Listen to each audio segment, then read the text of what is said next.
بسم اللہ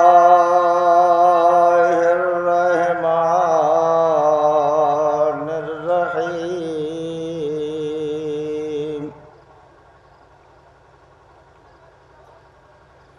الحمد للہ الذی لا يبلغ مدحته القائلون ولا يحسن معه العادون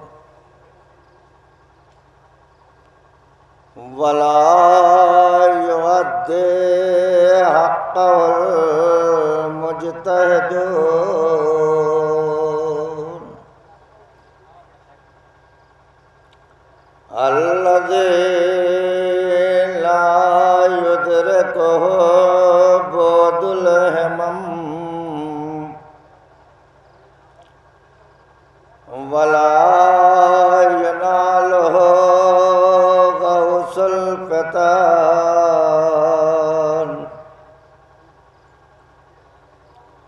الذي ليس لصفته حد محدود ولا نعت موجود ولا وقت معدود ولا أجل ممدود فطر الخلائق بقدرته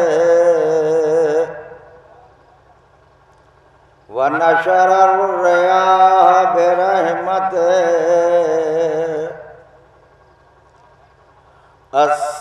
الصلاة والسلام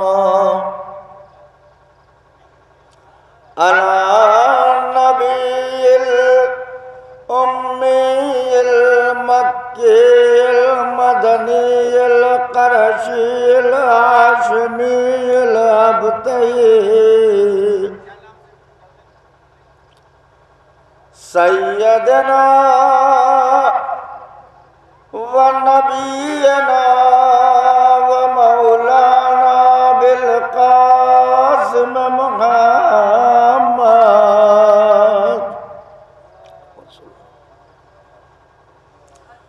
ثم الصلاة والسلام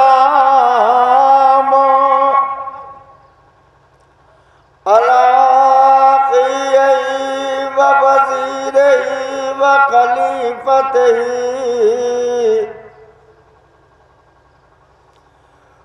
غالبنا كل غالبان مولانا علي ابن أبي طالب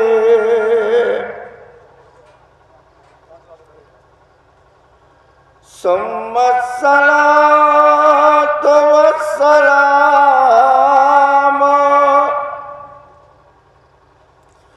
على بنت رسول الله عن فاطمة الزهراء سيدة النساء العالمين التي ناهت بعد وفاة أبيها وقالت صبت علي مصائب لو أنها صبت على الأيام سرنا لياليها ثم الصلاة والسلام على ولده الإمام الحسن المجتبى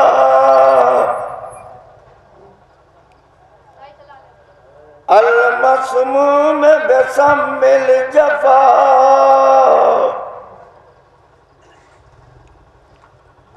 ثم الصلاة والسلام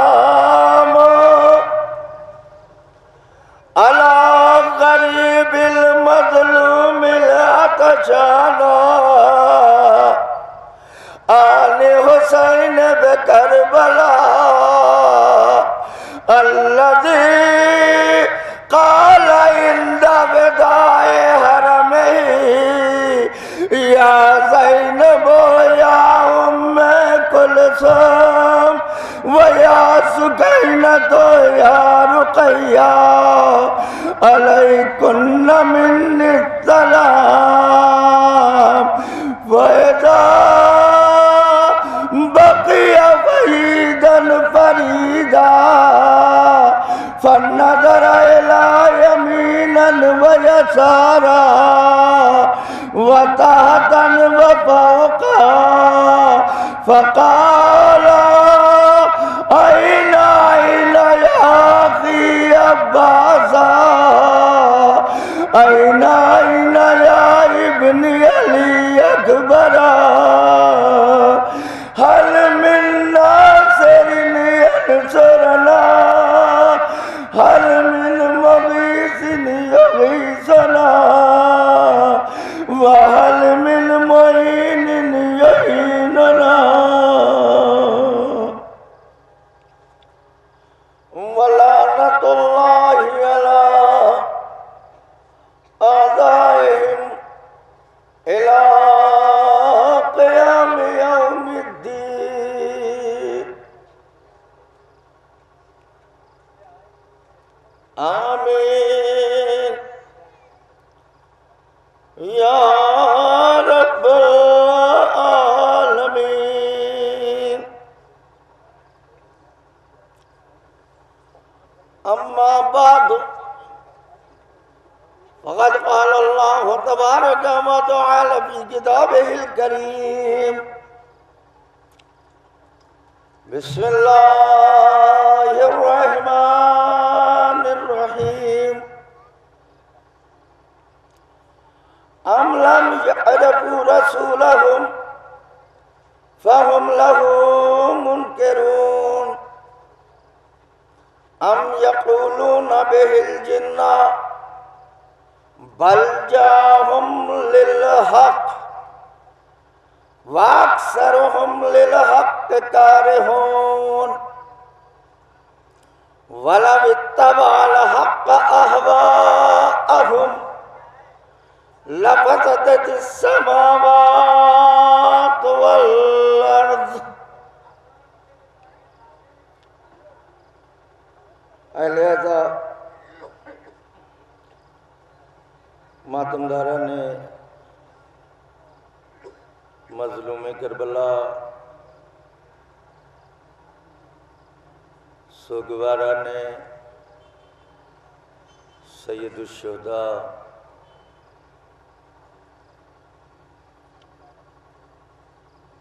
اثر دعائے فاطمہ زہرا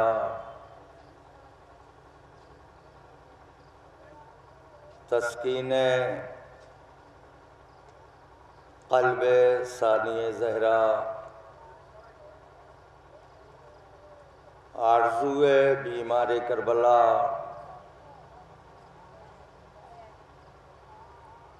تمنائے نادان سکینہ یعنی ماتمداران سید الشہداء ارشاد رب العزت قرآن مجید میں اللہ پہلے کائنات مسلمین کو مخاطب کر کے مسلمانوں کو متوجہ کر کے خالق کل کائنات سوال کر رہا ہے، اور پھر اس سوال کا جواب خود ہی قرآن مجید میں رب العزت دے رہا ہے۔ سوال اللہ اپنا کلمہ پڑھنے والے مسلمانوں سے کر رہا ہے کہ ام لم یعرفوا رسولہم، کیا ابھی تک تمہاری سمجھ میں ہمارا رسول نہیں آیا؟ فہم لہ منکرون، جو تم اس کی فضیلت کا انکار کر رہے ہو۔ سورہ مومنون میں یہ آیت قرآن مجید کی آج بھی موجود ہے۔ اس آیت کا آج بھی قرآن مجید میں موجود رہنا اس بات کو ثابت کر رہا ہے کہ آج بھی کچھ لا الہ الا اللہ اور محمد رسول اللہ کہنے والے ایسے مسلمان ہیں جن کی سمجھ میں رسول نہیں آیا ہے۔ قدرت آواز دے رہی ہے کہ ابھی تک تمہیں ہمارا رسول سمجھ میں نہیں آیا، جو تم اس کی فضیلت کا انکار کر رہے ہو اور اس کے اوپر دیوانگی کا الزام لگا رہے ہو۔ پہلے قدرت نے سوال کیا اور پھر جواب دیا کہ ہم سمجھتے ہیں کہ تم میرے رسول کی فضیلت کا انکار کیوں کر رہے ہو، میرے رسول کی عظمتوں کے منکر کیوں ہو اور اس کے اوپر دیوانگی کا الزام کیوں لگا رہے ہو۔ بل جاءہم للحق، اس کے اوپر الزام دیوانگی تم اس لیے لگا رہے ہو کہ میرا رسول حق کے ساتھ آیا ہے، حق کی گفتگو کر رہا۔ وَأَكْثَرُهُمْ لِلْحَقِّ كَارِهُونَ، اور اکثریت کو حق اچھا نہیں لگتا، اکثریت کو حق پسند نہیں آتا۔ لیکن ان اکثریت کو یہ سمجھ لینا چاہیے کہ حق ان کی سمجھ میں آئے یا نہ آئے، یہ ناممکن ہے کہ نمائندہ حق کبھی باطل کی ہاں میں ہاں ملائے۔ وَلَوِ اتَّبَعَ الْحَقَّ، ناممکن ہے کہ حق کبھی باطل کی پیروی کر لے، ناممکن ہے کہ حق کبھی باطل کے نقش قدم پہ چلے، ناممکن ہے کہ حق کبھی باطل کی پیروی کر لے، ناممکن ہے کہ حق کبھی باطل کی اقتدا کر لے، ناممکن ہے کہ حق کبھی باطل کو پیشوا مان لے۔ وَلَوِ اتَّبَعَ الْحَقَّ أَهْوَاءَهُمْ، اور اگر کبھی نمائندہ حق نے اس بات کا ارادہ بھی کیا کہ وہ باطل کی اتباع کر لے، باطل کا کہنا مان لے، باطل کی ہاں میں ہاں ملائے، باطل کے کہنے پہ چلے، باطل کی اقتدا کر لے، باطل کی پیروی کر لے، باطل کو اپنا پیشوا تسلیم کر لے، تو ہم قبل اس کے کہ نمائندہ حق باطل کی اتباع کرے، باطل کی پیروی کرے، باطل کی اقتدا کرے، باطل کو پیشوا مان لے، باطل کی بیعت کر لے لفسدت السماوات والارض، ہم اس حق کو باطل کی بیعت کرنے سے پہلے نہ اس زمین کو باقی رکھیں گے اور نہ اس آسمان کو باقی رکھیں گے، وما فیہن، اور جو کچھ اس زمین اور آسمان کے بیچ میں ہے ہم اسے تباہ و برباد کر دیں گے۔ اللہ نے اپنا یہ اعلان کر دیا کہ جو نمائندہ حق ہوگا وہ کبھی باطل کی پیروی نہیں کرے گا، کبھی باطل کی اقتداء نہیں کرے گا، کبھی باطل کی بیعت نہیں کرے گا۔ لیکن اللہ نے گفتگو یہاں سے شروع کی کہ کیا تمہیں ابھی تک رسول سمجھ میں نہیں آیا؟ اگر مسلمانوں کی سمجھ میں رسول آ گیا ہوتا تو پھر اسلام کے 73 فرقے نہ ہوتے۔ اسلام کے 73 فرقے صرف عدم معرفت رسالت کی دین ہے کہ لوگوں نے رسول کو سمجھنے کی کوشش نہیں کی، لوگوں کی سمجھ میں رسول نہیں آیا۔ اگر رسول لوگوں کی سمجھ میں آ گیا ہوتا، اگر لوگوں نے رسول کو سمجھ لیا ہوتا، اگر لوگوں کی سمجھ میں رسول آ گیا ہوتا تو یقینی طور پہ آل رسول بھی سمجھ میں آ جاتی۔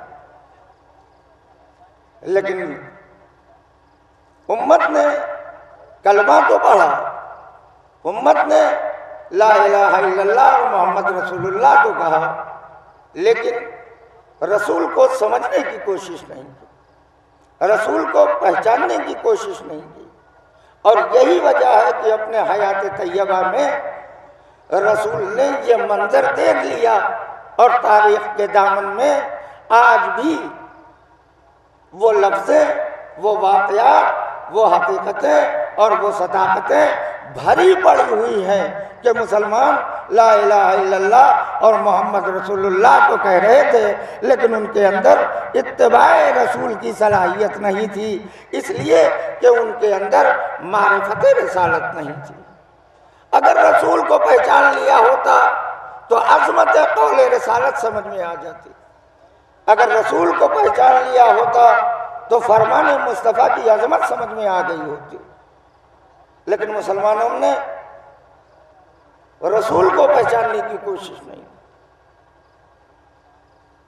کہ رسول کو پہچان، یہی وہ رسول ہے کہ جس کے لیے قدرت نے کہا وَمَا يَنْطِقُ عَنِ الْهَوَىٰ إِنْ هُوَ إِلَّا وَحْيٌ يُوحَىٰ، یہ میرا وہ نبی ہے جو کلام ہی نہیں کرتا مگر وہ جو وحی الہی ہوتی۔ عموماً ترجمہ اس کا یہی کیا جاتا ہے کہ میرا رسول تو کلام ہی نہیں کرتا مگر وہ جو وحی الہی ہو۔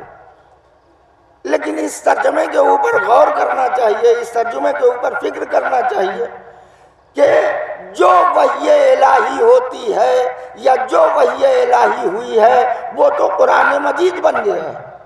تو اگر رسول وحی الہی کے علاوہ گفتگو نہیں کرتا، وحی الہی کے علاوہ کلام نہیں کرتا، وحی الہی کے علاوہ بات نہیں کرتا، تو اس کا مفہوم، اس کا مقصد، اس کا مطلب یہ نکلتا ہے کہ جب جبرائیل آئیں تو رسول جبرائیل سے گفتگو کرے اور جب جبرائیل چلے جائیں تو رسول خاموش ہو جائے۔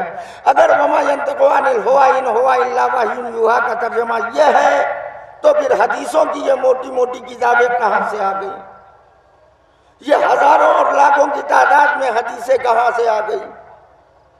پتہ چلا کہ ترجمہ یہ صحیح نہیں ہے کہ میرا رسول تو کلام ہی نہیں کرتا مگر وہ جو وحی الہی ہوتی ہے، بلکہ ترجمہ یہ ہے کہ میرا رسول جو گفتگو کرے اسے قرآن کی آیت سے کم نہ سمجھو، میرے رسول کے گفتگو کو قرآن کی آیت سمجھو، میرے رسول کے کلام کو قرآن کی آیت سمجھو، میرے رسول کے فرمان کو اپنے معبود کا فرمان سمجھو، میرے رسول کے حکم کو اللہ کا حکم سمجھو۔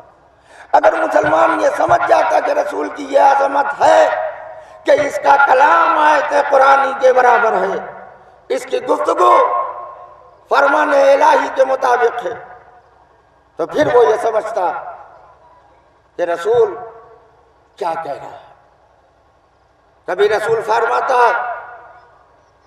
ان الحسین مصباح الہدی والسفینۃ النجاۃ، یہ میرا حسین ہدایت کا چراغ اور نجات کی کشتی۔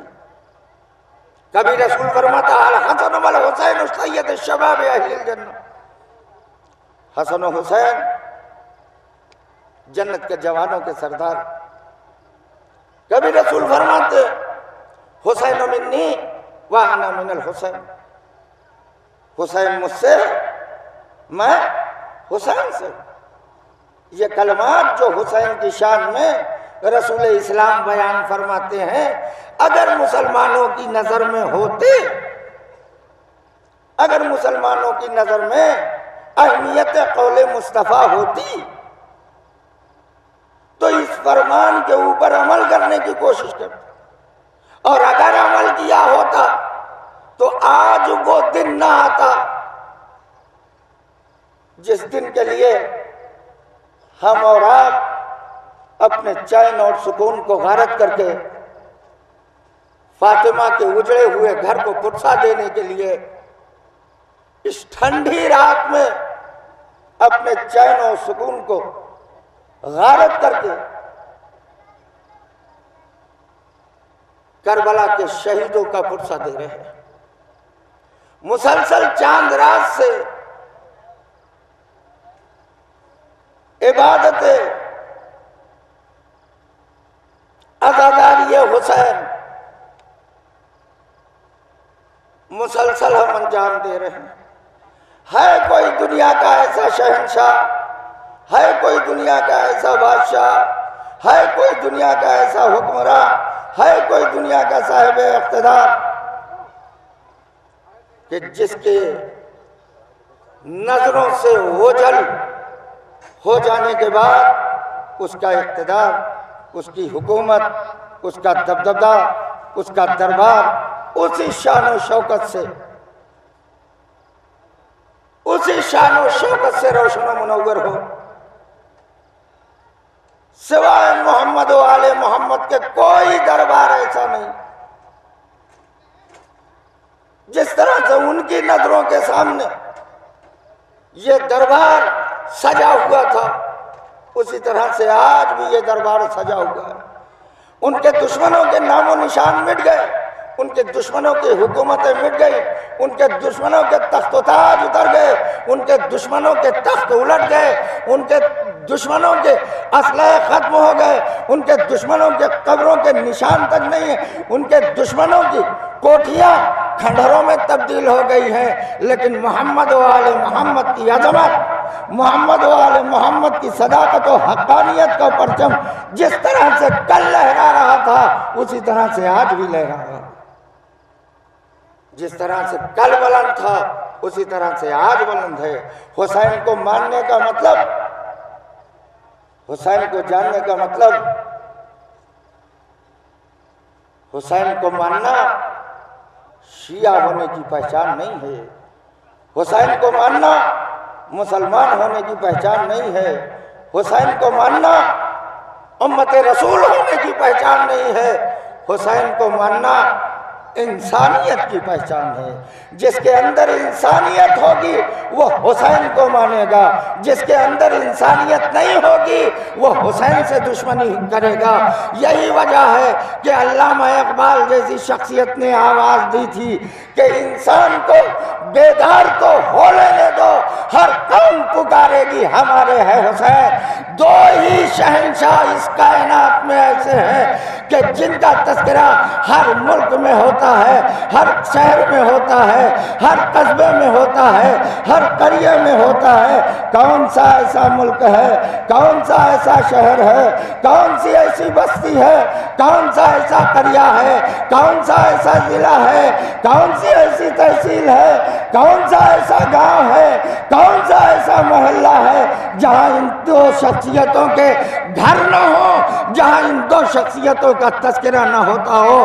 اور اس پوری کائنات میں وہ دو شخصیتیں یا خالق ہے یا مخلوق ہے۔ خالق کی صورت میں اللہ ہے، مخلوق کی صورت میں حسین ابن علی ہے۔ کوئی جگہ ایسی نہیں ہے کائنات میں جہاں ان دونوں کے گھر نہ ہو۔ ہر جگہ اللہ کا گھر بھی پایا جاتا ہے اور ہر جگہ حسین کا گھر بھی پایا جاتا ہے۔ ہر جگہ مسجدوں سے اللہ اکبر کی آواز بھی بلند ہوتی ہے، اور ہر جگہ عزا خانے سے حسین کی آواز بھی بلند ہوتی ہے۔ یہ حسین کی عظمت ہے۔ پوری کائنات میں صرف 2 شہنشاہ ایسے ہیں کہ جن کا ذکر ہر ملک، ہر قریہ، ہر شہر، ہر دیہات، ہر قصبے، چھوٹے سے چھوٹے گاؤں اور بڑے سے بڑے شہر، چھوٹے سے چھوٹے ملک اور بڑے سے بڑے ملک میں ہوتا ہے۔ کیوں؟ اس لیے کہ یہ 2 عظیم شخصیتیں، وہ اللہ ہے جس نے مخلوق کو خلق کیا، یہ حسین ابن علی ہے جس نے اللہ کے نام و نشان کو بچا لیا ہے۔ اللہ نے اسی لیے قرآن مجید میں کہا تھا فَاذْكُرُونِي أَذْكُرْكُمْ، تم ہمارا تذکرہ کرو ہم تمہارا تذکرہ کریں گے، تم ہمارا ذکر کرو ہم تمہارا ذکر کریں گے، تم ہمارا زمین پہ تذکرہ کرو گے ہم تمہارا آسمان پہ تذکرہ کریں گے۔ حسین ابن علی نے ذکر الہی کو قائم و دائم رکھنے کے لیے، حسین ابن علی نے نام پروردگار کو باقی رکھنے کے لیے، فرزند زہرا نے توحید الہی کو قائم و دائم رکھنے کے لیے، علی کے نور نظر نے اللہ کا نام باقی رکھنے کے لیے کربلا میں اپنا بھرا گھر لٹا دیا۔ میرے معبود، میں اپنا وعدہ وفا کر رہا ہوں کہ تیرے ذکر کے لیے، تیرا ذکر کرتے کرتے میں قربانیاں دے رہا ہوں، کبھی اکبر کی صورت میں، کبھی اصغر کی صورت میں، کبھی اونو محمد کی صورت میں، کبھی قاسم کی صورت میں، کبھی عباس کی صورت میں۔ اے میرے معبود، میں تجھے یاد کر کے تیری راہ میں قربانیاں پیش کر رہا ہوں، میں اپنا وعدہ وفا کر رہا ہوں۔ اب آگے تیری ذمہ داری ہے کہ تو کیا کرتا ہے۔ وہ اللہ نے آواز دے، حسین میں خالق ہوں تم مخلوق ہو، میرا یہ وعدہ ہے اگر تم نے میرے ذکر کو بچایا ہے، تم نے میرے نام کو بچایا ہے، تو صحیح کہ میں تمہارے نام کو قیامت تک باقی رکھوں۔ یہ وجہ ہے کہ آج بچے کو سکھایا نہیں جاتا، وہ خود یا حسین کہہ کے اپنے ننھے ننھے ہاتھ اپنے سینے پہ مارتا ہے، اور انہی عظمتوں کا احساس کر کے بہت بڑا صوفی خواجہ معین الدین چشتی علیہ الرحمہ نے 4 مصرے خدا جانے کس عقیدت میں ڈوب کے کہا کہ کوئی محرم ایسا نہیں جاتا، کوئی ذاکر ایسا نہیں ہوتا کہ جس کی زبان پہ خواجہ معین الدین چشتی علیہ الرحمہ کے یہ 4 مصرے نہ آتے۔ کیا کہہ گئے عقیدتوں کے سمندر میں ڈوب کے، شاست حسین، بادشاست حسین، دینست حسین، حسین شاہ ہے، حسین بادشاہ ہے، حسین دین ہے۔ ہزاروں مرتبہ اس ربائی کو سنا، سینکڑوں مرتبہ اس قطعے کو ملاحظہ کیا، متعدد علماء کرام سے اس مصرے کو سنا، دین است حسین۔ ایک خواجہ اجمیری کی چوکھٹ کے اوپر اپنی پیشانی کو جھکا کے فخر کرنے والے مسلمانوں، خواجہ اجمیری کے اس مصرے کو سمجھا؟ کیا کہہ رہے ہیں خواجہ اجمیری؟ دین است حسین، حسین دین ہے۔ بڑا فرق ہے اس مسلمان میں جو حسین کو دیندار سمجھے، اور بڑا فرق ہے اس مسلمان میں جو حسین کو دین سمجھے۔ 72 فرقہ مسلمین حسین کو دیدار سمجھتا ہے، خواجہ معین الدین چشتی علیہ الرحمہ کہہ رہے ہیں کہ حسین دین ہے، دیدار تو وہ ہے جو حسینی ہے، جس نے حسین کو مان لیا وہ دیدار ہو گیا، جو حسین کو مانتا ہے وہ دیدار ہے۔ حسین خود دین ہے، دیدار نہیں ہے۔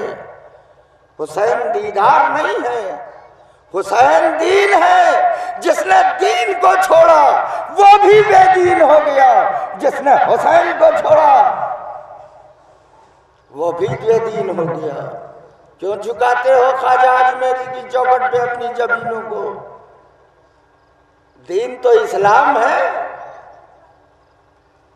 دین تو اسلام ہے، اور جو دین اسلام کا انکار کرے اسے مسلمان نہیں کافر کہا جاتا ہے۔ لیکن خواجہ اجمیری کیا کہہ رہے ہیں؟ دین است حسین، اسلام کا کوئی تذکرہ ہی نہیں ہے۔ دین است حسین، حسین دین ہے، حسین دین ہے، اور صرف دین نہیں ہے، دی پناہ است حسین۔ صرف حسین دین نہیں بلکہ حسین دین کو پناہ دینے والے بھی ہیں۔ مسلمانوں، ایک ایک محلے سے کئی کئی بسیں لے کے جاتے ہو، ایک ایک مصرے پہ غور کرو، ایک ایک لفظ پہ غور کرو۔ کیا کہہ رہا ہے یہ تمہارا پیر؟ کیا کہہ رہا ہے عقیدتوں کے سمندر میں ڈوب کے خواجہ اجمیری؟ دی پناہ است حسین، حسین دی کو پناہ دینے والے۔ اس کا مطلب یہ ہے کہ دین کے اوپر کوئی ایسا وقت آیا تھا، کوئی ایسی مصیبت آئی تھی، کوئی ایسی مشکل آئی تھی جب دین پناہ ڈھونڈ رہا تھا، جب دین ایک ایک سے فریاد کر رہا تھا، جب دین ایک ایک صحابی سے فریاد کر رہا تھا، جب دین ایک ایک کلمہ پڑھنے والوں سے التجا کر رہا تھا، جب دین ایک ایک کلمہ گو سے فریاد کر رہا تھا، جب دین ایک ایک حافظان قرآن سے پناہ چاہتا تھا۔ لیکن تاریخ گواہ ہے، خواجہ اجمیری کا یہ جملہ دی پناہ است حسین، حقیقت یہ ہے کہ حسین صرف دین نہیں بلکہ دین کو پناہ دینے والے ہیں۔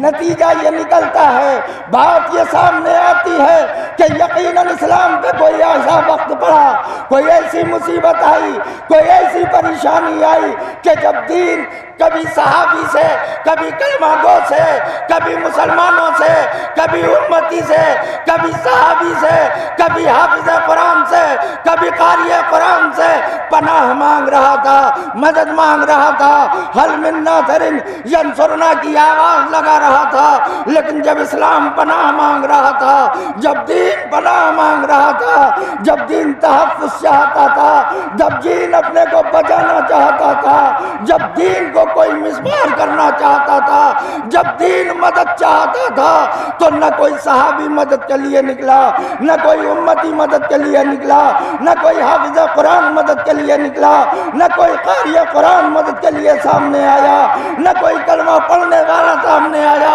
اسلام کو پناہ ملی تو کہاں ملی؟ اسلام کو نجات ملی تو کہاں ملی؟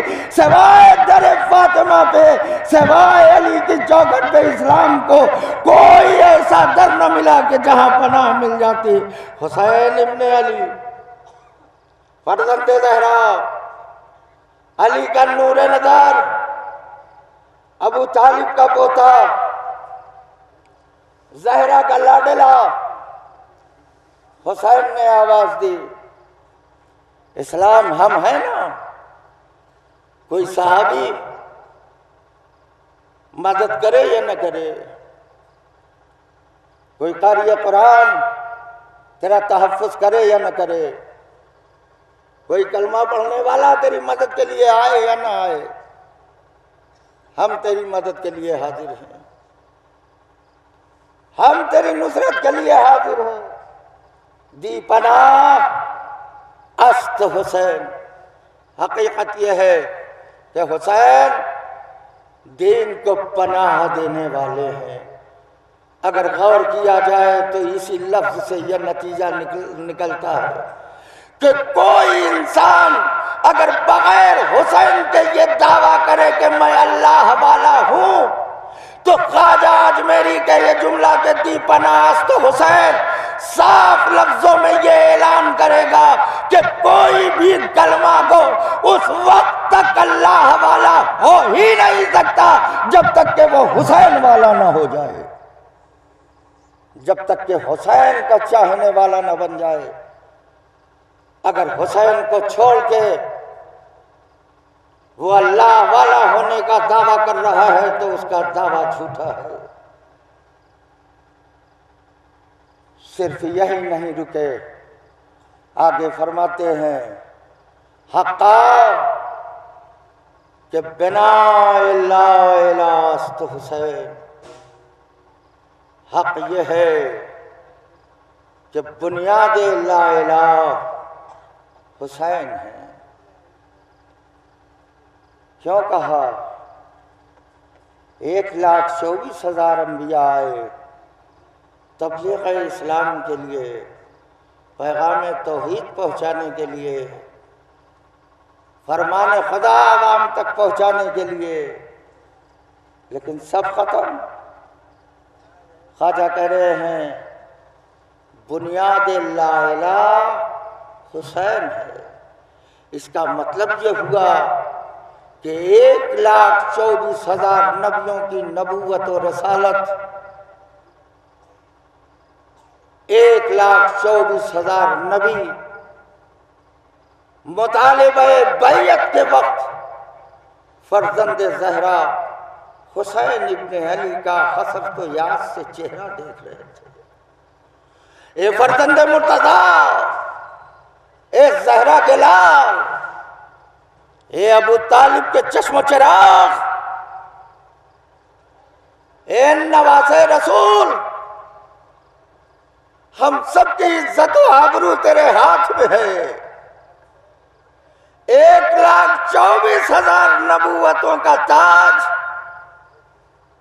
حسین کے سر پہ رکھا ہوا ایک فرزند زہرا۔ اب یہ آپ کی مرضی ہے کہ آپ ہم سب کا نام و نشان اور ہم سب کی نبوت و رسالت کو بچا لیں، یا ہم سب کی نبوت و رسالت بیکار ہو جائے۔ حسین ابن علی نے انہیں بھی سہارا دیا، وہاں اسلام کو سہارا دیا، یہاں انبیاء کو سہارا دیا۔ یہ انبیاء کرام پریشان ہونے کی ضرورت نہیں ہے، ہم آپ کی نبوت بھی بچائیں گے، ہم آپ کی رسالت بھی بچائیں گے، ہم آپ کی پیغمبر بھی بچائیں گے۔ ایک حسین کے اوپر کتنی ذمہ داریاں ہیں، اللہ کے نام و نشان کو بھی بچانا ہے، وحدانیت کو بھی قیامت تک کی زندگی دینا ہے، 1,24,000 نبیوں کی نبوت کو بھی بچانا ہے، اسلام کو بھی قیامت تک قائم و دائم رکھنا ہے۔ یہی وجہ ہے کہ ہم جب زیارت وارثہ پڑھتے ہیں تو کہتے ہیں السلام علیکم یا وارث آدم صفوت اللہ، السلام علیکم یا وارث نوح نبی اللہ، السلام علیکم یا ابراہیم خلیل یا وارث ابراہیم خلیل اللہ۔ اے آدم کے وارث تم پہ ہمارا سلام، اے نوح کے وارث تم پہ ہمارا سلام، اے ابراہیم کے وارث تم پہ ہمارا سلام۔ وارث بیٹا ہوتا ہے، وارث اولاد ہوتی ہے۔ زیارت وارثہ میں ہم کہہ رہے ہیں السلام علیکم یا وارث آدم صفوت اللہ، اے آدم صفی اللہ کے وارث تم پہ ہمارا سلام۔ آدم کا وارث آدم کی اولاد ہونا چاہیے، آدم کی اولاد یعنی آدمی، لیکن زیارت وارثہ نے بتایا کہ آدم کا وارث آدمی نہیں ہے، آدم کا وارث اولاد آدم نہیں ہے، آدم کا وارث نوح ہے، آدم کا وارث حسین ہے، نوح کا وارث حسین ہے، ابراہیم کا وارث حسین ہے، موسیٰ کا وارث حسین ہے، عیسیٰ کا وارث حسین ہے۔ اور صرف یہی پہ زیارت نہیں رکتی ہے، آگے کے جملے ہیں السلام علیکہ یا وارث محمد المصطفیٰ، اے محمد مصطفیٰ کے وارث حسین تم پہ ہمارا سلام۔ محمد مصطفیٰ کا وارث صحابی نہیں ہے، محمد مصطفیٰ کا وارث کلمہ گو نہیں ہے، محمد مصطفیٰ کا وارث محمد مصطفیٰ کی امت نہیں ہے، محمد مصطفیٰ کا وارث محمد رسول اللہ کا نعرہ لگانے والا نہیں ہے، محمد کا وارث حسین ابن علی ہے۔ 1,24,000 نبیوں کا وارث حسین ابن علی، جس کے لیے رسول نے فرمایا حسین منی و انا من الحسین، حسین مجھ سے ہے اور میں حسین سے ہوں۔ کب کہا تھا یہ رسول اللہ نے فقرہ؟ کس وقت کہا تھا رسول اللہ نے یہ جملہ؟ مسلمانوں غور کرو، رسول سے عقیدت ہے تو بتاؤ کہ رسول نے یہ جملہ کب کہا تھا؟ کیا حسین مجھ سے ہے اور میں حسین سے ہوں؟ بڑی محبت کا دعویٰ ہے، بڑی چاہت کا دم بھرتے ہو، یہ خبر نہیں کہ رسول نے یہ فقرہ کب فرمایا کہ حسین مجھ سے ہے میں حسین سے ہوں؟ کب کہا؟ جب حسین زیادہ نہیں صرف 3 سال کے تھے، جب حسین 3 سال کے تھے تب رسول نے یہ جملہ فرمایا تھا حسین مجھ سے ہے اور میں حسین سے ہوں۔ ابھی رسول نے یہ نہیں کہا کہ حسن و حسین جوانان جنت کے سردار ہیں، 3 سال کی عمر میں کہہ رہے ہیں کہ حسین مجھ سے ہے میں حسین سے ہوں۔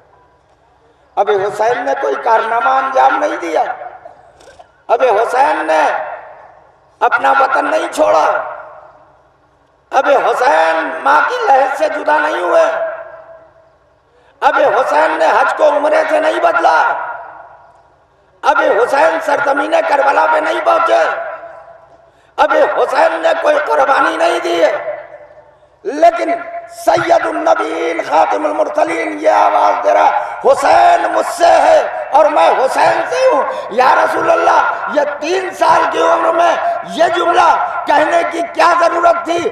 عجب نہیں کہ رسول جواب دے کہ میں اپنی زندگی میں یہ بات مسلمانوں کو سمجھا دینا چاہتا ہوں کہ سن 60 ہجری میں اگر کوئی حسین سے بیعت کا مطالبہ کرنے آئے تو وہ یہ نہ سمجھے کہ میں حسین سے بیعت مانگ رہا ہوں، بلکہ یہ سمجھے گا کہ میں محمد سے بیعت مانگ رہا ہوں۔ حسین نہیں ہے، حسین وقت کا محمد ہے۔ حسین سے بیعت کا مطالبہ، حسین سے بیعت کا مطالبہ نہیں ہے، بلکہ یہ محمد عربی سے مطالبہ ہے۔ قرآن پڑھنے والوں، افسوس ہوتا ہے تمہاری اس گفتگو پہ جب تم یہ کہتے ہو کہ علی نے بیعت کر لی تھی، حسین کو بیعت کر لینا چاہیے تھا۔ ہو ہی نہیں سکتا کہ نمائندہ حق کبھی باطل کی بیعت کر لے۔ میں نے آغاز کلام اسی آیت سے کیا ہے، کم سے کم کہتے ہوئے شرم کرتے۔ ہمارے اوپر الزام ہے ہم قرآن نہیں پڑھتے، ہمارے اوپر الزام ہے ہم میں کوئی حافظ قرآن نہیں ہوتا۔ تم تو قرآن پڑھتے ہو، تم میں تو حافظ قرآن ہوتے ہیں، تو یہ آیتیں تمہیں نظر نہیں آتی؟ کن آیتوں میں اللہ کیا کہہ رہا ہے؟ علی نے بیعت کی تھی، حسین اگر بیعت کر لیتے تو یہ مصیبتیں نہ اٹھانا پڑتی۔ کیسے کر لیتے؟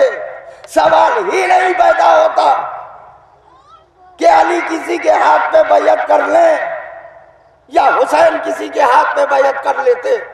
اس لیے کہ سورہ مومنین کی یہ آیت بتاتی ہے جس میں اللہ کہہ رہا وَلَوِ اتَّبَعَ الْحَقَّ أَهْوَاءَهُمْ لَفَسَدَتِ السَّمَاوَاتُ وَالْأَرْضُ۔ جس دن نمائندہ حق نے، جس دن حق کے نمائندے نے باطل کی بیعت کر لی، اس دن ہم اس زمین کو اور اس آسمان کو تباہ و برباد کر دیں گے۔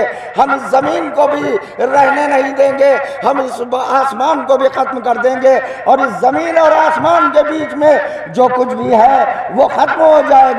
یہ کون کہہ رہا ہے؟ یہ اللہ کہہ رہا ہے۔ کون کہہ رہا ہے؟ قرآن کہہ رہا ہے کہ اگر نمائندہ حق نے بیعت کر لی تو ہم اس کائنات کو برباد کر دیں گے، اس کائنات کو مٹا دیں گے، اس کائنات کو ختم کر دیں گے۔ ہم یہ موقع ہی نہیں دیں گے کہ نمائندہ حق باطل کی بیعت کر لے۔ تم کہتے ہو کہ بیعت کر لی، حسین کو کر لینا چاہیے تھا۔ انصاف سے بتاؤ، زمین آج بھی باقی ہے کہ نہیں ہے؟ آسمان آج بھی ہے کہ نہیں ہے؟ زمین اور آسمان کے بیچ میں ستارے ہیں کہ نہیں ہیں؟ کہکشاں ہیں کہ نہیں ہیں؟ چاند ہے کہ نہیں ہے؟ سورج ہے کہ نہیں ہے؟ یہ تمام اشجار، یہ تمام فواکہ، یہ تمام میوے، یہ تمام اسباب، یہ تمام چرند، یہ تمام پرند، یہ تمام حیوانات، یہ تمام انسان اس دنیا میں ہے یا نہیں ہے؟ ہے کہ نہیں ہے؟ یہ تمام کے تمام چیزیں موجود ہیں، یہ تمام کے تمام چیزیں باقی ہیں۔ اللہ کہہ رہا ہے کہ اگر بیعت کر لی تو ہم مٹا دیں گے، ہم اس کو قائم و دائم نہ رکھنے دیں گے۔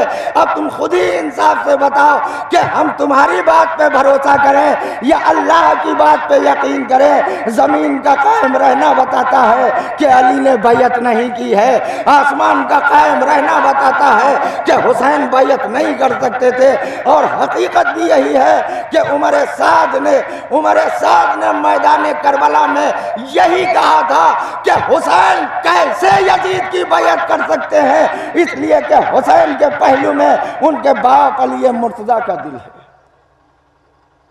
احسان ہے فرزند زہرا کا۔ اگر قرآن کی اس آیت کا مفہوم سمجھ میں آتا ہے تو جب تک یہ دنیا باقی ہے، جب تک یہ زمین قائم ہے، جب تک یہ آسمان باقی ہے، جب تک یہ ماہ و انجم قائم و دائم ہے، جب تک چاند اور ستارے اپنے وقت پہ اپنی گردش میں مصروف ہیں، تب تک ایک ایک فرد کے اوپر، ایک ایک جاندار کے اوپر، ایک ایک ذی روح کے اوپر حسین ابن علی کا احسان ہے۔ اگر حسین نے کربلا کے میدان میں یزید کی بیعت کر لی ہوتی تو آج یہ دنیا نہ ہوتی۔ اے نمک حرام، اے احسان فراموش، حسین کا احسان مانو، فرزند زہرا کا احسان مانو کہ بیعت نہ کر کے تمہاری اس دنیا کو بھی بچا لیا اور اس دنیا میں زندگی گزارنے والوں کو بھی موقع دے دیا۔ کون ہے حسین؟ رسول جانتا تھا، رسول سمجھتا تھا، اس لیے رسول نے اپنی حیات طیبہ میں خدا کی قسم اللہ رے عظمت حسین ابن علی، اللہ رے مرتبہ فاطمہ نور نظر فاطمہ زہرا، کیا مقام ہے، کیا مرتبہ. اللہ نے اپنی کوشش کی کہ مسلمانوں کی، انسانوں کی سمجھ میں حسین آ جائے. رسول نے اپنی کوشش کی کہ مسلمانوں کی سمجھ میں حسین آ جائے.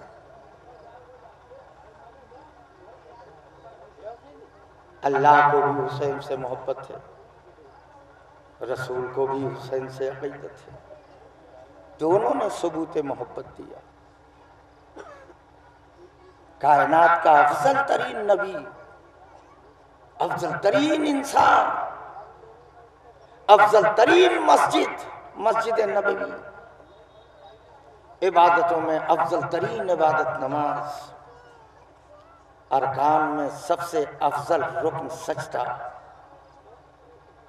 اور اس رکن سجدے میں سید الانبیاء خاتم النبیین. اور عالم سجدے میں کون آ کے بیٹھا؟ فاطمہ کا لال حسین. سوچو مسلمانوں، سوچو کون ہے حسین؟ کون ہے حسین؟ پشت رسالت پہ آ کے بیٹھ گئے. اللہ کو جبرائیل کو بھیجنا ہی تھا تو یہ کہہ کے بھیجتا کہ جاؤ حسین کو پشت رسالت سے اتار دو. لیکن یہ نہیں کہا، بلکہ یہ کہا کہ جا کے میرے حبیب سے کہہ دو کہ سجدے کو روکا جا سکتا ہے، حسین کو اتارا نہیں جا سکتا. لفظوں کو سن لینا بہت آسان ہے، محسوس کرنا بڑا مشکل ہے. کتنی مرتبہ رسول نے کہا سجدے میں سبحان ربی الاعلی و بحمدہ؟ 70 مرتبہ. سجدہ عبادت میں ایک ایسا فعل، ایک ایسی حرکت ہے کہ جس میں پورے جسم کا وزن جب انسان سجدے میں جاتا ہے تو اس کے کاندھے اور پیشانی پہ آ جاتا ہے.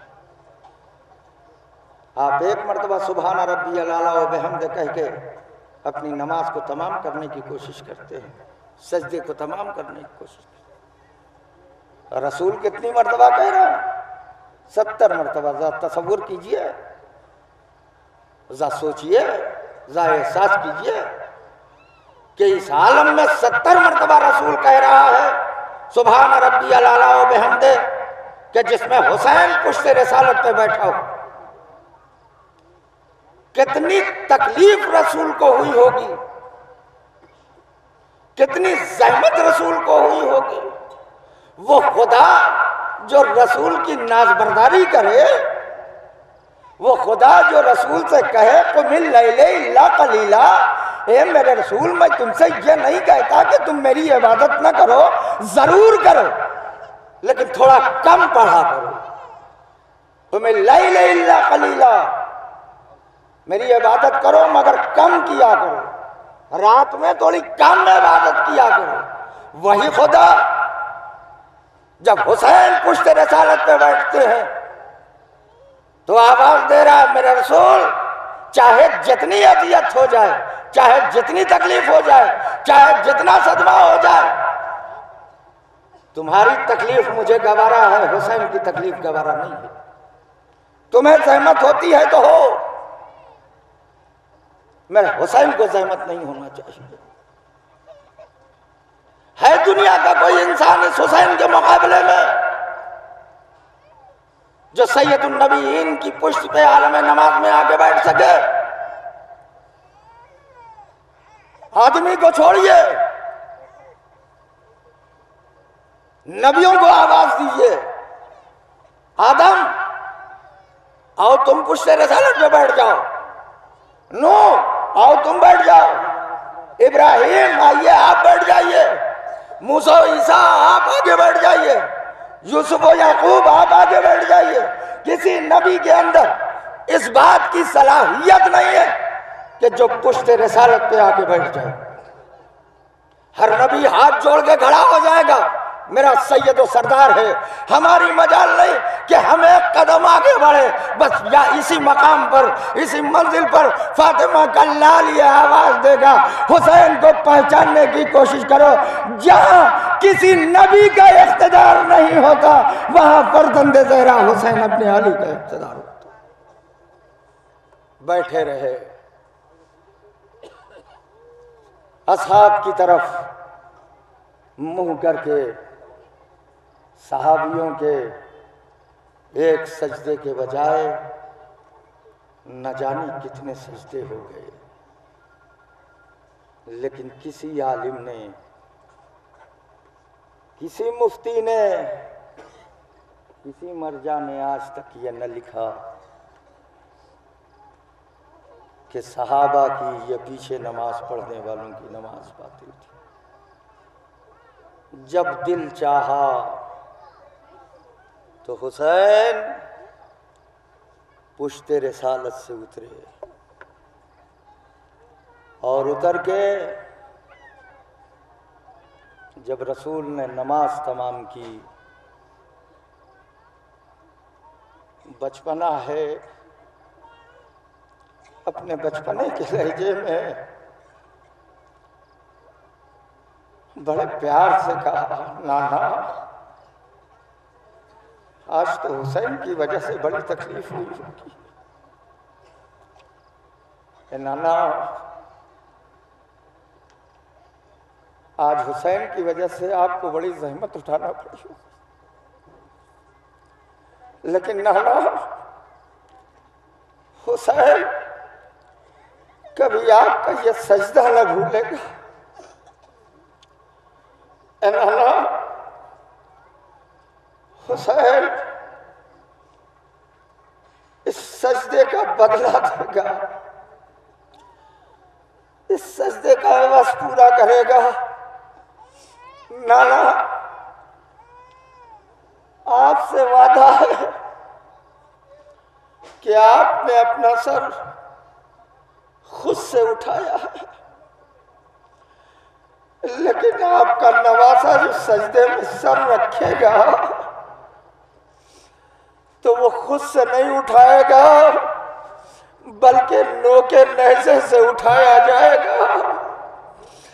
عزادارو، سوگوارو، زینب و ام کلثوم کی کنیزوں، خدا آپ کو سلامت رکھے۔ ماتمدارو، حسین کا چہلم کرنے کے لیے آئے ہو۔ آج کربلا معلیٰ میں کتنی بھیڑ ہے، کتنا مجمع ہے، آپ کو علم ہے کیوں؟ اس لیے کہ حسین کی غریب ماں جنت چھوڑ کے اپنے لال کا چہلم کرنے کے لیے کربلا میں آتی ہے۔ ہاں، کربلا کی داستان عجیب و غریب ہے، کربلا کی داستان بڑی غمگین ہے، کربلا کی داستان بڑی مصیبت زدہ ہے۔ اپنی ماں بہنوں کا پردہ دیکھو تو رو، کسی ماں کی گود میں ننھا سا بچہ دیکھو تو رو، کسی جوان کے سر پہ صحرا دیکھو تو آنسو بہاؤ، کسی گھر میں دلہن آتے ہوئے دیکھو تو ماتم کرو، کسی ماں کا خوبصورت کڑیل جوان دیکھو تو ماتم کرو، ارے کسی جنازے کو دیکھو تو گریہ کرو، کسی مٹی کو مٹی دو تو حسین کو یاد کر کے گریہ ماتم کرو۔ کنیزہ نے زینب و ام کلثوم، سوگوارہ نے امام مطلوب امام کا چہلم کرنے آئے ہیں۔ آپ کو علم ہے، آپ کو پتا ہے کہ جہاں کہیں ذکر حسین ابن علی ہوتا ہے جنت چھوڑ کے فاطمہ آ جاتی ہے، زینب آتی ہے، عباس آتے ہیں، سکینہ آتی ہے، شہدائے کربلا آتے ہیں، فرشتے آتے ہیں، انبیاء آتے ہیں، اور سب سے بڑی بات ہمارے زمانے کا امام آتا ہے۔ بس میں اتنا کہوں گا، سوگوارہ نے ادا، اگر آنکھوں میں آنسو نہ آئے تو سر کو جھکا لینا، اس لیے کہ نہ جانے کس کے پہلو میں کون معصوم کھڑا ہو، نہ جانے کس کے سامنے حسین کی غمزدہ ماں اپنا رومال پھیلائے کھڑی ہو۔ اے میرے لال کے عزادار، میرا لال بہت زخمی ہے، لاؤ اگر تمہاری آنکھوں میں میرے لال کے نام پہ کوئی اشک غم ہو تو میرے رومال میں ڈال دو، میں تمہارے آنسوؤں کو زمین میں نہیں گرنے دوں گی۔ اپنا رومال پھیلائے تمہارے سامنے، ہائے فاطمہ کتنی غریب ہو گئی، ہائے نبی کی بیٹی کتنی مظلوم ہو گئی کہ آج آنسو کے لیے کہ آگے ہاتھ پھیلائے۔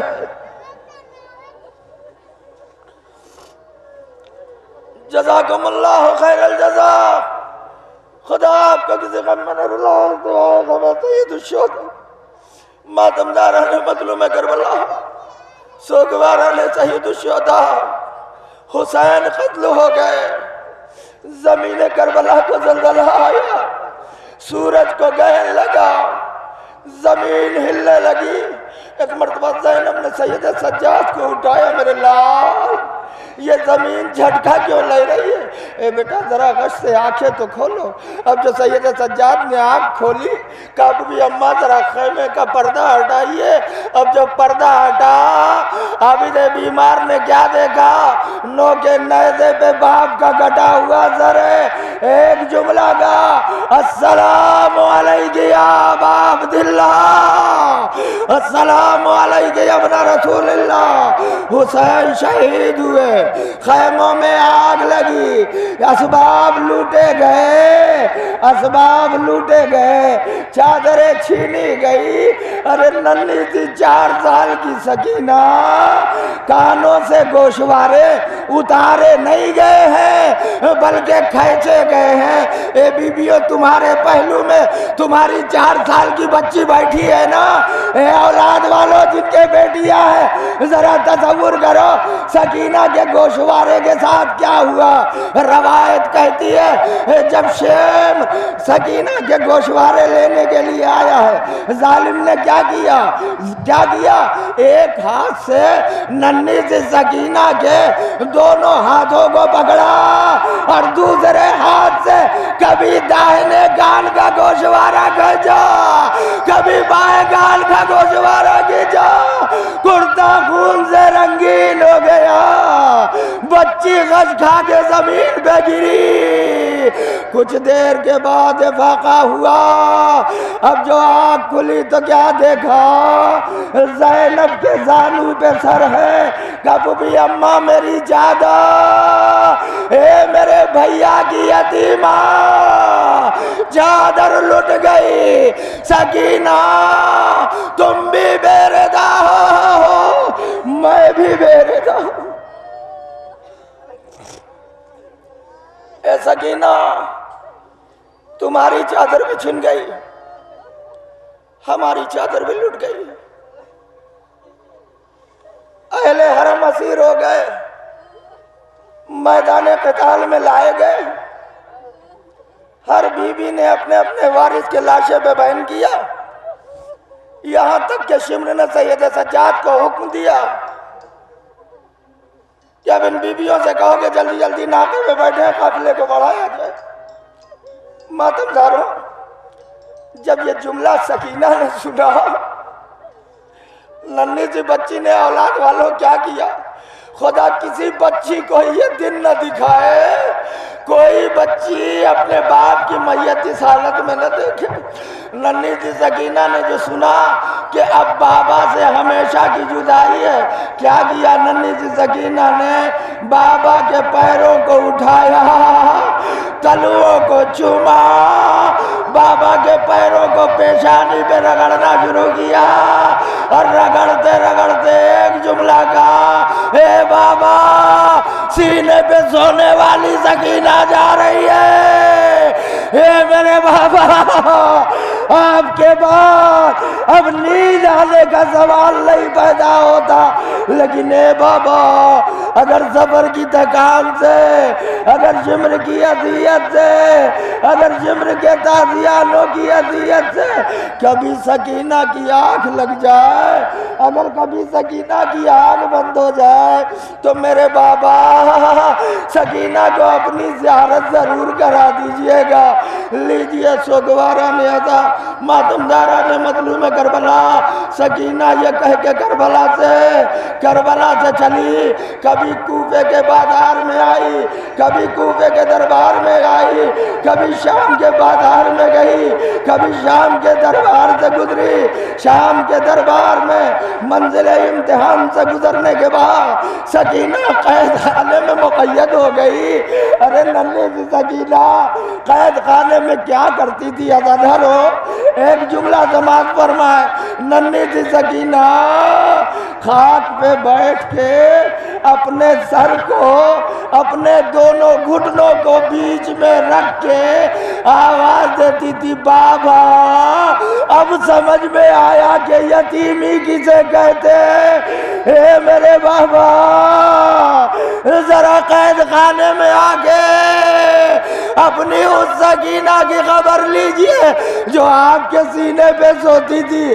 اے بابا شام کی بچیاں اپنے باپ کے ساتھ بستر پہ سو رہی ہے، آپ کی سکینہ زندان شام کی خاک پہ پڑی ہوئی ہے۔ میرے بابا آ کے خبر لو، اے بابا آ کے دیکھو سکینہ کی کیا حالت۔ ماتمدارہ نے مظلوم کربلا، وقت گزرتا گیا۔ ایک دن سکینہ سو رہی تھی اور سوتے سوتے سکینہ نے یہ دیکھ لیا کہ بابا تشریف لائے۔ ماتمدارہ نے مظلوم کربلا سوگوارہ نے سید الشہداء یہ دیکھنا تھا کہ سوتے سوتے سکینہ اٹھی اور چیخ مار کے رونے لگی۔ اب جو رونے کی وجہ پوچھی تو کہا بھی اماں ابھی میرا بابا مجھے لے کے پیار کر رہا تھا، ابھی بابا مجھے پیار کر رہا تھا، اتنی جلدی میرا بابا کہاں چلا گیا؟ سوگوارہ نے ادا شور گریہ بڑھتا گیا یہاں تک کہ طاہر ابن عبداللہ دمشقی کہتا ہے کہ جس وقت یہ شور گریہ بلند ہوا تو رونے کی آواز یزید کے کانوں تک آئی۔ میں نے دیکھا کہ حسین کا سر جس صندوق میں رکھا تھا ایک مرتبہ اس صندوق کا تالا ٹوٹ کے گرا، صندوق کھلا، سر حسین بلند ہو کے یزید کی طرف رخ کیا۔ اے یزید بتا میں نے تیرا کیا بگاڑا تھا؟ اے یزید میں نے تجھے کون سا نقصان پہنچایا تھا جو میری آل کو اس طرح سے تڑپا رہا ہے کہ قید خانے میں میری آل گھٹ گھٹ کے زندگی بسر کر رہی ہے۔ ماتمدارہ نے مظلوم کربلا اسی کے ساتھ یزید نے سر حسین زندان میں بھی، اب جو زندان میں سر آیا سکینہ کی آغوش میں پہنچا، بیٹی کو باپ کا سر ملا، میں نہیں جانتا، روایت یہ کہتی ہے کہ سکینہ کو جب بابا کا سر ملا تو سکینہ نے پہلے تو پیار کیا اور پیار کرنے کے بعد اپنے ننھے ہاتھوں سے اپنے سر اور منہ کو اتنا پیٹا، ایسا تڑپ تڑپ کے ماتم کیا کہ سکینہ کے چہرے پہ خون بہنے لگا۔ ماتمدارہ نے مظلوم کربلا گریہ سکینہ، گریہ یتیمہ بڑھتا رہا۔ کبھی رباب سمجھاتی ہے، کبھی لیلا سمجھاتی ہے، کبھی ام پروا بہلاتی ہے، کبھی سجاد سمجھانے کی کوشش کرتے ہیں، لیکن سکینہ کسی طرح سے چپ نہیں ہو رہی ہے۔ ایک وہ منزل آئی جناب ام پروا سکینہ کے قریب ہے، سکینہ کی روتے روتے آواز ہلکی پڑی۔ ایک مرتبہ سکینہ کے ہونٹ بند ہوئے، اب جو ہونٹ بند ہوئے جناب رباب نے گھبرا کے آواز دی شہزادے، اے شہزادی ذرا خبر لیجئے، دیکھیے میری بچی کو کیا ہو گیا۔ زینب آئی، نبض پہ ہاتھ رکھا، نبض پہ ہاتھ رکھتے ہی ثانیہ زہرا کی زبان سے ایک جملہ نکلا، انا للہ و انا الیہ راجعون۔ اے بھیا سے بیٹا سجاد، بھیا کی امانت ہم سے جدا ہو گئی، اے میرے لال سکینہ نے ہمارا ساتھ چھوڑ دیا، ہائے رے زندان شام کی مصیبت، کہاں سے کفن آئے، کہاں سے کفن آئے، کیسے میت دفن ہو۔ یزید نے کہلوایا، سید سجاد کفن ہم بھیج رہے ہیں، ادھر پیغام پہنچا، ادھر سکینہ کے ہونٹ ہلے، آواز دی، بھیا سجاد یزید کا کفن مجھے نہ دینا، مجھے میرے کرتے میں دفن کرنا، اس لیے کہ میرا بابا 3 دن تک بے گورا کفن زمین کربلا پہ پڑا رہا۔ ماتمداران مظلوم کربلا بہت رو چکے، اہل عزا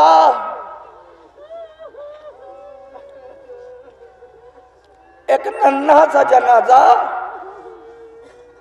زندان شام میں رکھا،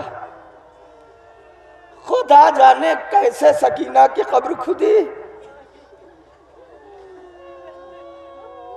ننھا سا لاشا، ننھی سی میت زندان شام میں رکھی۔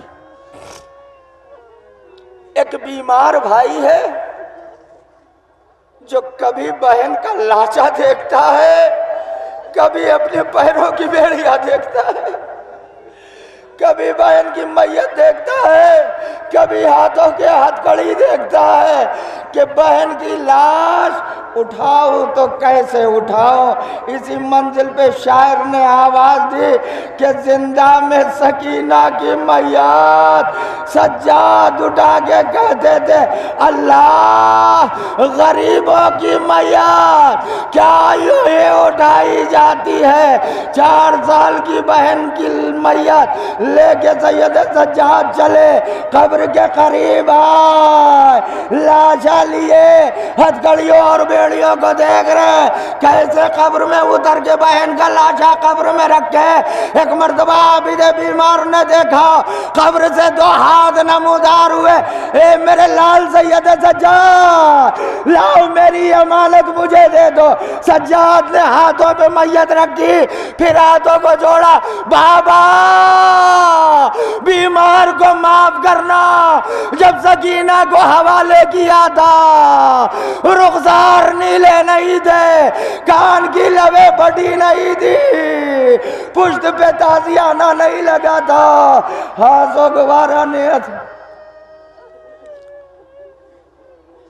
ہاتھوں پہ میت رکھ کے سجاد نے قبر بند کی، اور بند کرنے کے بعد یہ غریبی دیکھے بھائی بہن کی، بند کرنے کے بعد سجاد نے اپنا منہ ننھی بہن کی قبر پہ رکھا اور رکھ کے آواز دی، اے بہن سکینہ لالا کی سنت ہے قبر بنانے کے بعد اس پہ پانی چھڑکا جائے، لیکن اے بہن اگر پانی ہوتا ہمارا اصغر کیوں مارا جاتا، اگر پانی ہوتا تو تجھے تازیانہ کیوں لگایا جاتا۔ اے بہن اگر پانی نہیں ہے تو میں تیری قبر کو اپنے اشکوں سے تر کروں گا۔ سجاد نے قبر سکینہ کو اپنے اشکوں سے تر کیا، ہائے اسے ننھے سے بچے یتیم حسین نادان سکینہ کی قبر کی شبیہ آپ کی نظروں کے سامنے ہے، لیجئے اس ننھے سے بچے کی قبر کی زیارت فرمائیے۔ اور 18 سال کی دادی فاطمہ زہرا کو ان کی پوتی نادان سکینہ حسینہ غریبہ جناب سکینہ کا پرسد ہے.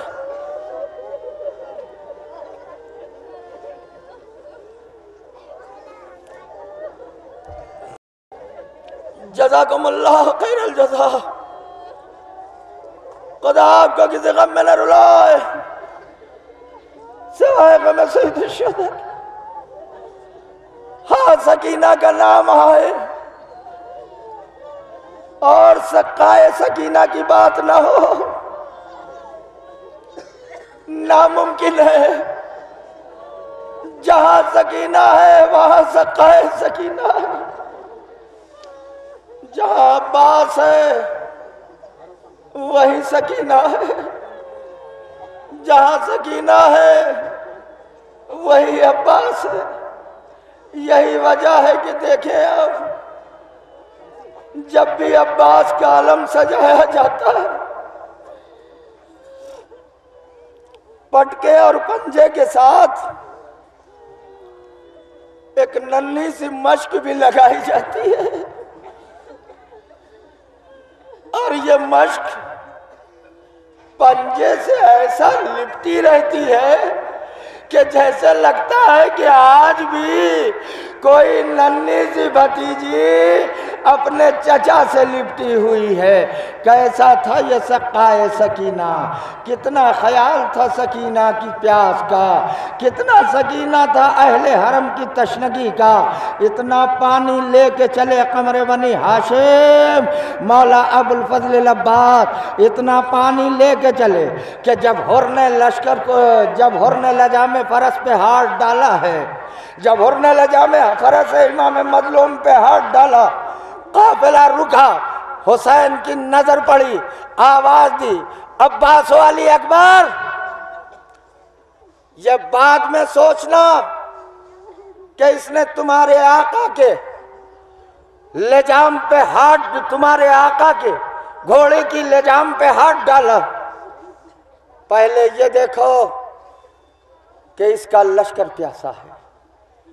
تشنگی سے ان کی جان جا رہی ہے. انہیں پانی پلاؤ. کسی کو عباس پانی پلا رہے ہیں کسی کو علی اکبر پانی پلا رہے ہیں. سن رہے ہیں لہذا یہ جانتے ہوئے کہ یہ لشکر ہمارا دشمن بن کے آیا. کسی کو عباس پانی پلا رہے کسی کو علی اکبر پانی پلا رہے. تاریخ بتاتی ہے کہ آخر میں ایک آدمی آیا جس کی شدت تشنگی سے زبان باہر نکلی تھی. جب مشک کا دہانہ اس کے قریب کیا گیا تو اس کا ہاتھ تھر تھرا رہا تھا. پانی پی نہیں پا رہا تھا. پانی زمین پہ گر رہا تھا. یہ منظر فرزند زہرا نے دیکھا. حسین قریب آئے اپنا چلو لگایا. لے میں چلو لگائے دیتا ہوں تو پانی پی لے. اہل عزا حسین کو دشمن کی پیاس کا کتنا خیال ہے. ہائے وہی حسین اصغر کے لیے ذرا سا پانی مانگ رہا تھا.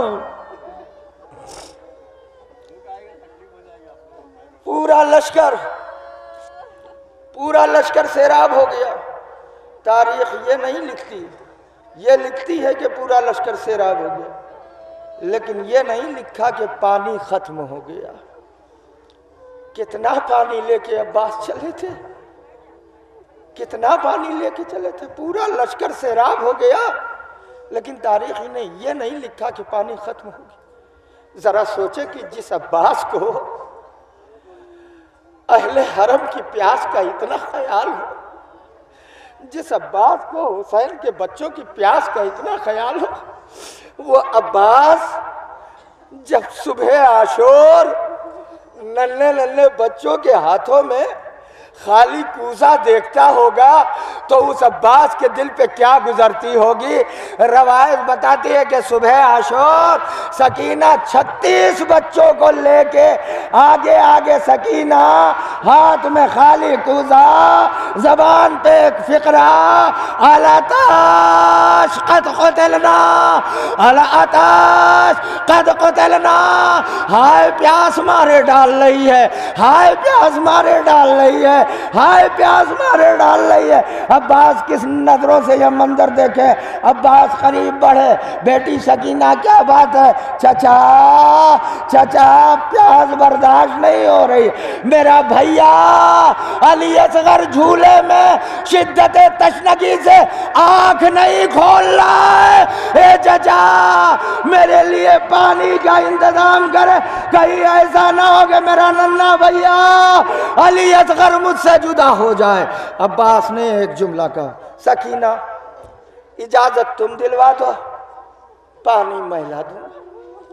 سکینہ بابا کے قریب آئی، کسی صورت اجازت ملی، عباس کے ہاتھ میں علم آیا، زینب نے فرط محبت سے لکھا نصر من اللہ وفتح قریب، عباس کے پرہرے پہ لکھا نصر من اللہ وفتح قریب۔ حسین نے دیکھا، آگے بڑھے، اس عبارت کو کاٹا، نیچے لکھا اِنَّا لِلَّهِ وَإِنَّا إِلَيْهِ رَاجِعُونَ۔ اے بھیا یہ کیا کیا، زینب اے زینب اب علمدار واپس خیمے میں نہیں آئے گا۔ لیجئے سوگوارا نے ادا، عباس مقتل میں آئے، عباس مقتل میں آئے، فرات کی جانب بڑھے، نہر فرات سے مشک سکینہ کو بھرا، لے کے بڑی تیزی سے خیمہ حسینی کی طرف بڑھ رہے تھے۔ عمر سعد نے چیخ کے آواز دے کہ قیامت آ جائے، لاشوں کی لاشیں پشتوں کے انبار لگ جائیں، لیکن پانی خیمہ حسینی تک نہیں پہنچنا چاہیے۔ کبھی داہنا بازو کٹا، کبھی بایا بازو کٹا، عباس نے مشک سکینہ کو دانتوں سے دبایا۔ ہاں احساس کرنے والوں احساس کرے، دونوں بازو کٹ چکا ہے۔ مشک سکینہ دانتوں سے دبایا اور دانتوں سے دبا کے ایک مرتبہ عباس نے آسمان کی طرف منہ کیا، آواز دی میرے معبود بازو کٹ چکے ہیں، حسین کی اولاد پیاسی ہے، اتنی مدد کر دے پانی خیمہ حسینی تک پہنچ جائے۔ ابھی دعا پوری نہ ہوئی تھی، ایک تیر آ کے مشک سکینہ میں لگا، پانی بہنا شروع ہوا، عباس نے گھوڑے کو موڑ لیا۔ اب خیمے میں جا کے کیا کریں، اب خیمے تک جا کے کیا کریں؟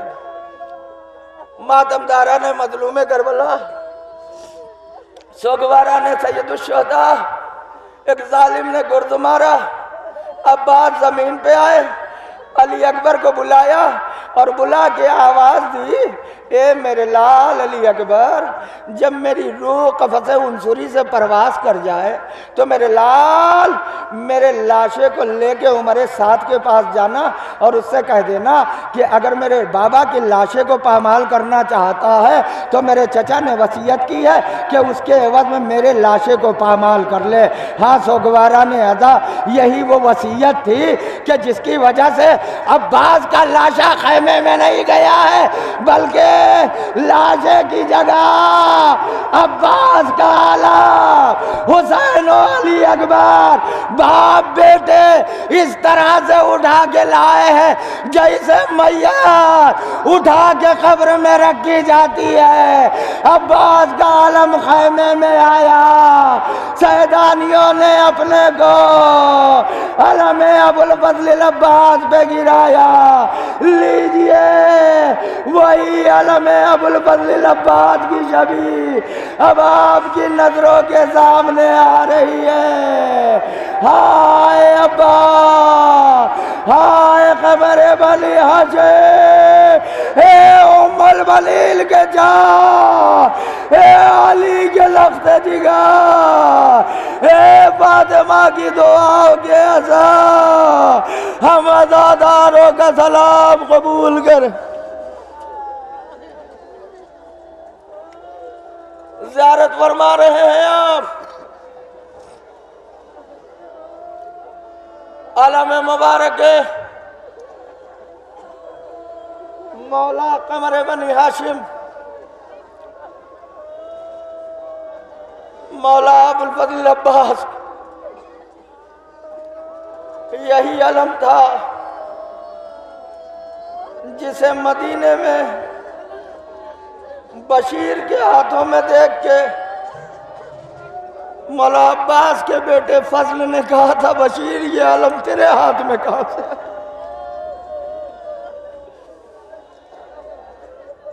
اے بشیر یہ علم تیرے ہاتھ میں کہاں سے آیا؟ یہ علم تو میرے بابا عباس کا ہے۔ ماتم داران مظلوم کربلا،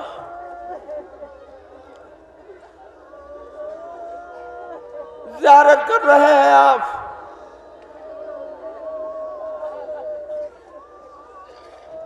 اسی علم مبارک کی شبیہ کی۔ سوگوارہ نے عطا ماتم داران مظلوم کربلا،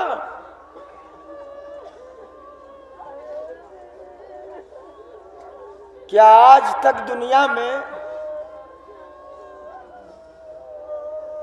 کوئی ایسا نمازی آپ کو دکھائی دیا کہ جس کے ہاتھوں میں ہتھکڑی ہو اور اپنے ہاتھوں کو اٹھا کے وہ نماز کی نیت کر رہا ہو؟ کیا کوئی ایسا نمازی آپ کی نظر میں آیا جس کی کمر میں لنگر ہو اور وہ رکوع کر رہا ہو؟ کیا کوئی ایسا عبادت گزار آپ نے دیکھا کہ جس کے گلے میں خاردار طوق ہو اور وہ سجدہ کر رہا ہو؟ یوں ہی نہیں سید سجاد ہے، یوں ہی نہیں زین العابدین ہے۔ سوگواران عزا ماتم داران مظلوم کربلا، خدا آپ کی اولادوں کو سلامت رکھے۔ حسین کی اولادوں پہ قیامت گزر گئی۔ آپ اپنی اولاد کے ذرا سے دکھ نہیں برداشت کر پاتے۔ ذرا سوچے کہ حسین نے اپنے کڑی الجوان اولاد علی اکبر کے کلیجے سے کیسے برچھی کی یعنی نکالی۔ ذرا سوچے کہ حسین نے اپنے ششماہ علی اصغر کے گلے میں کیسے تیر حرملہ دیکھا۔ ذرا سوچے کہ حسین نے اپنے بیمار کو جسے دم بدم غش آ رہا ہو اسے کیسے الوداع کہا۔ لیجئے ماتم داران مظلوم کربلا 72 کا سوگوار، سید سجاد، چوتھا امام، زین العابدین، عابد بیمار، عجیب وقت میں امامت ہاتھ میں آئی، عجب وقت میں امام ہوئے، عجب مصیبت کے عالم میں امام ہوئے۔ ادھر امام بنے، ادھر باپ کا سر نوکے نیزے پہ نظر آیا۔ ادھر امام بنے، ادھر گھر میں آگ لگی۔ ادھر امام بنے، ادھر گھر کا سامان لٹا۔ ادھر امام بنے، ادھر ماں بہنوں کی چادر چھینی گئی۔ ادھر امام بنے، ادھر بازوؤں میں رسن باندھی گئی۔ ادھر امام بنے، ادھر ماں بہنوں کو اپنے ساتھ بے کجاوا ناقے پہ لے کے کبھی بازار شام میں نامحرموں کے مجمع میں جا رہے ہیں، کبھی بازار کوفہ میں جا رہے ہیں۔ ادھر ادھر امام بنے، ادھر ہاتھوں میں ہتھکڑی آ گئی، پیروں میں بیڑی آ گئی، کمر میں لنگر پہنا دیا گیا، گلے میں خاردار توق پہنا دیا گیا۔ ہاں اسی منظر کو آپ کی نظروں کے سامنے لانے کے لیے مسند جناب سید سجاد آپ کی نظروں کے سامنے آ رہی ہے۔ ہائے وہ غریب جس کے ہاتھوں میں ہتھکڑی ہو، پیروں میں بیڑی ہو، کمر میں لنگر ہو، گلے میں توق ہو۔ کیسا توق تھا سوگوارا نے ادا، رہائی ملے شام سے مدینے آئے، جناب محمد حنفیہ نے فرط محبت سے بھتیجے کے گلے میں باہیں ڈالے، ادھر گلے میں باہیں ڈالے، ادھر سید سجاد کی چیخ نکل گئے، ہائے چچا، یہ کہہ کے ہاتھوں کو گلے سے ہٹایا۔ جناب محمد حنفیہ لرز گئے، بیٹا کوئی غلطی ہو گئی، اے سید سجاد کوئی خطا ہو گئی، اے میرے لال کیوں میرے ہاتھ کو گلے سے ہٹا دیا؟ کہا چچا غلطی نہیں ہوئی، چچا گستاخی نہیں ہوئی، اے چچا خطا نہیں ہوئی، اے چچا میرے گلے میں جو توق پڑا تھا اس سے ابھی بھی خون رس رہا ہے۔ ارے دیکھنے والوں نے جو دیکھا عجب منظر تھا، گلے کا گوشت گل گیا تھا، ہڈیاں نظر آ رہی تھی، سفید ہڈیوں پہ سفید ہڈیوں پہ سرخ خون عجیب و غریب منظر پیش کر رہا تھا۔ زیارت فرما رہے ہیں مسند جناب سید سجاد کی۔ سوگوارا نے تھا، سکینہ نے قربان ہو کے اہل حرم کی رہائی کا سامان فراہم کر دیا، لوٹا ہوا سامان ملا۔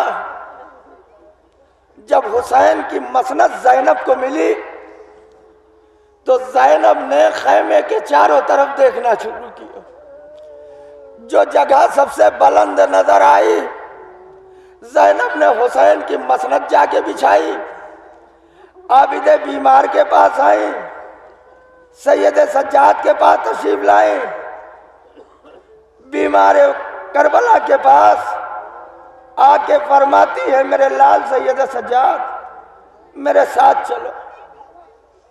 پھپھی اماں خیریت؟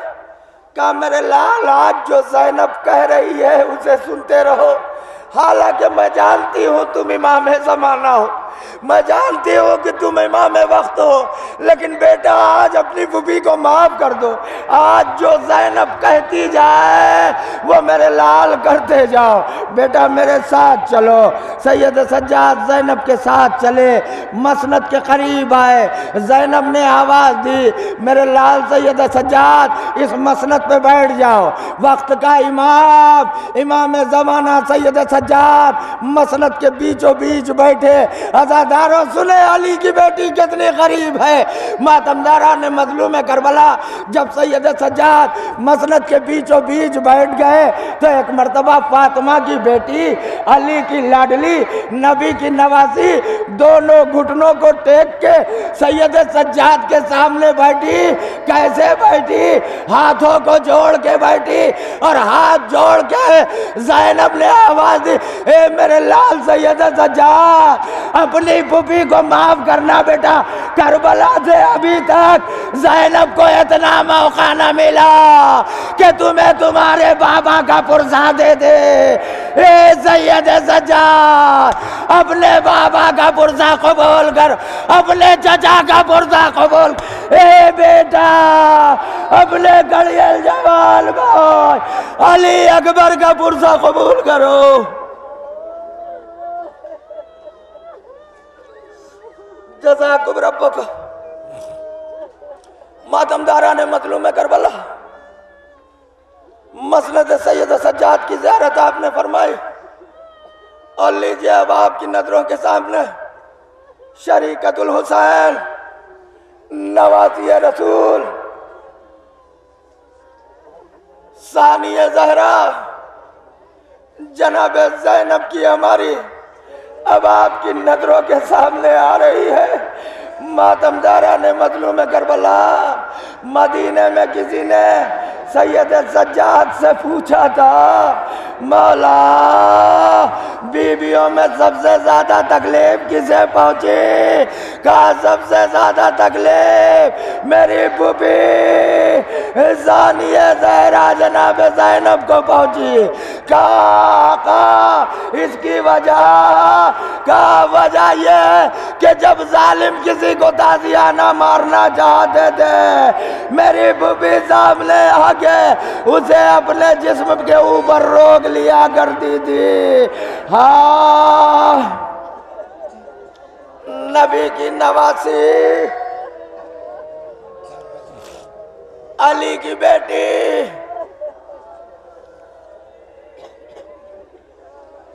فاطمہ کی لخت جگر جب تمام لٹا ہوا سامان مل گیا تو کہا بیٹا سجاد سارا سامان تو مل گیا ہے لیکن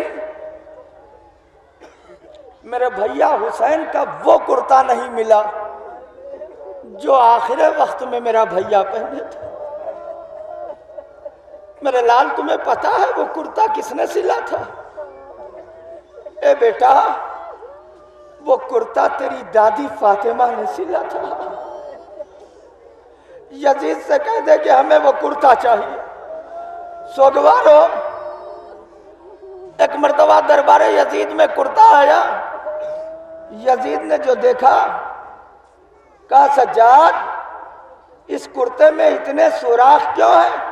کہا یہ تو اپنے لشکر سے پوچھ لے، ارے میرے بابا پہ اتنے تیر برسائے گئے ہیں، اتنے تیر جلائے گئے ہیں کہ بدن میں کوئی جگہ خالی نہیں ہے۔ کنیزہ نے زینب و ام کلثوم زینب کلیجے سے لگا کے وہ کرتا شام سے کربلا لے کے آئی، کلیجے سے لگائے رہی، کبھی حسین کی قبر پہ گئی، کبھی عباس کی قبر پہ گئی، کبھی محمد کی قبر پہ گئی، کبھی قاسم کی قبر پہ گئی، کبھی اکبر کی قبر پہ گئی، کرتے کا کوئی تذکرہ نہیں کیا۔ لیکن زینب جب مدینے آئی، زینب جب مدینے آئی تو مدینے پہ پہلے قبر رسول پہ گئی، قبر رسول پہ جا کے شکوہ کیا، اور اس کے بعد جب زینب وہاں سے اٹھی سید سجاد نے آواز دی پھوپھی اماں اب قافلے کو اپنے محلے بنے ہاشم میں کی طرف لے چلے۔ کہا میرے لال ابھی کیسے ہم اپنے محلے میں جائیں گے، ابھی تو زینب کو اپنی مظلومہ ماں فاطمہ زہرا کی قبر پہ جانا ہے۔ سوگواران ادا زینب جنت البقیع میں آئے، ماں کی قبر کے پاس بیٹھی، بیٹھنے کے بعد کہا اماں زینب آ گئی، اماں زینب اجڑ کے آئی ہے، اماں زینب لٹ کے آئی ہے، لیکن اس کے بعد بھی اماں زینب سفر سے آئی ہے۔ اے اماں زینب آپ کے لیے ایک تحفہ لائی ہے۔ ماتمدارو سنیں سوگواران ادا، ایک مرتبہ یہ جملہ کہہ کے زینب نے حسین کا وہ کرتا قبر زہرا پہ بچھایا، ادھر قبر زہرا پہ بچھایا، ادھر فاطمہ کے قبر کھلے، قبر سے دو ہاتھ نمودار ہوئے، اے زینب یہ کرتا میں نے سلا تھا، یہ میرے لال حسین کا کرتا، زینب یہ کرتا مجھے دے دے، میں اسے لے کے میدان محشر میں آؤں گے، آواز دوں گے اے میرے معبود، اے میرے معبود یہ میرے حسین کا کرتا۔ یا اللہ بتا میرے لال کی خطا کی۔ سوگواران اعضا، ماتمداران مظلوم کربلا، زیارت فرمائی آپ نے ثانیہ زہرا جناب زینب کی ہماری کی، خدا میں گزارش کروں گا سامعین میں سے کہ کوئی بھی اشارہ نہ کریں، جو جہاں ہے اسے رہنے دیں۔ ہماریاں آئیں گی، لوگ خود بخود ہٹ جائیں گے، آپ خود کنارے ہٹ کے ہماری کو نکلنے کا موقع دیں اور قطعاً کوئی اشارہ نہ کریں، اس سے تقریر میں خلل پیدا ہو رہا ہے۔ ماتمداران مظلوم کربلا، سوگواران عزا، خدا آپ کے جوانوں کو سلامت رکھے۔ جب بچے جوان ہوتے ہیں والدین کا کلیجہ گز بھر کا ہوتا ہے، خاص طور سے اگر بیٹا خوبصورت ہو تو خاص طور سے ماں کو بڑا ناز ہوتا ہے۔ حسین کا اکبر کیسا تھا؟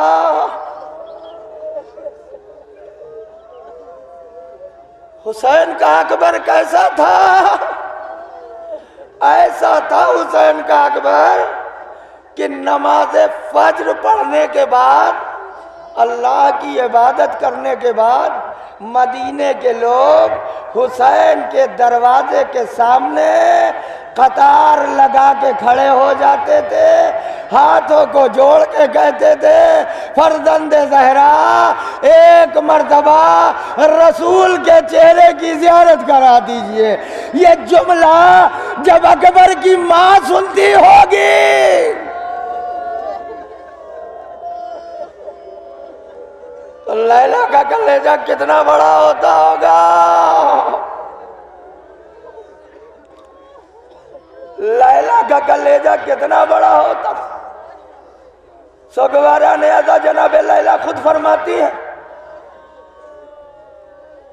کہ جناب لیلا فرماتی ہے کہ راتوں کے اندھیرے میں دیر رات گزرے، جب میری آنکھ کھلتی تھی تو میں دیکھتی تھی کہ علی اکبر جھولے میں ہے، لیکن جھولے میں کوئی سایہ ہے جو جھکا ہوا۔ میں ڈر جاتی تھی، میں گھبرا جاتی تھی، اور گھبرا کے قریب پہنچتی تھی تو دیکھتی تھی کہ کوئی سایہ نہیں، بلکہ وہ خود میرا والی و وارث اکبر کا بابا حسین ہوتا تھا۔ اکبر کا بابا حسین ہوتا تھا تو میں کہتی تھی میرے والی و وارث کیا کوئی اس طرح سے اپنے بیٹے کو پیار کرتا ہے؟ جھولے میں جھک جھک کے اکبر کو پیار، جھولے میں جھک جھک کے اکبر کو بوسا۔ حسین کہتے تھے لیلا کیا کروں، اکبر کی محبت مجھے سونے نہیں دیتی۔ اولاد والوں ذرا سوچے، وہی حسین و لیلا اسی کلی الجوال علی اکبر کے کلیجے میں جب برچی کی یعنی دیکھی ہوگی، لیلا کے دل پہ کیا گزرے ہوگے، حسین کے اوپر کیا مصیبت آئی ہوگی۔ اسی شبیہ پیغمبر جناب علی اکبر کی والد محترمہ جناب ام لیلا کی ہماری آپ کی نظروں کے سامنے آ رہی۔ لیجیے زیارت فرمائیے کڑی الجوال علی اکبر کی والدہ جناب لیلا کی ہماری کی زیارت فرما رہے ہیں۔ سوگواران مزہ ماتمداران مظلوم کربلا، جناب علی اکبر کا لاشا آیا، جناب علی اکبر کا لاشا آیا۔ حسین نے دیکھا کہ ساری بیویاں اکبر کے لاشے کے پاس بیان کر رہی، لیکن لیلا نظر نہیں آ رہی۔ ایک مرتبہ فضہ کو آواز دی، فضہ لیلا کہاں ہے؟ جاؤ دیکھو کہیں اپنے خیمے میں تو نہیں ہے۔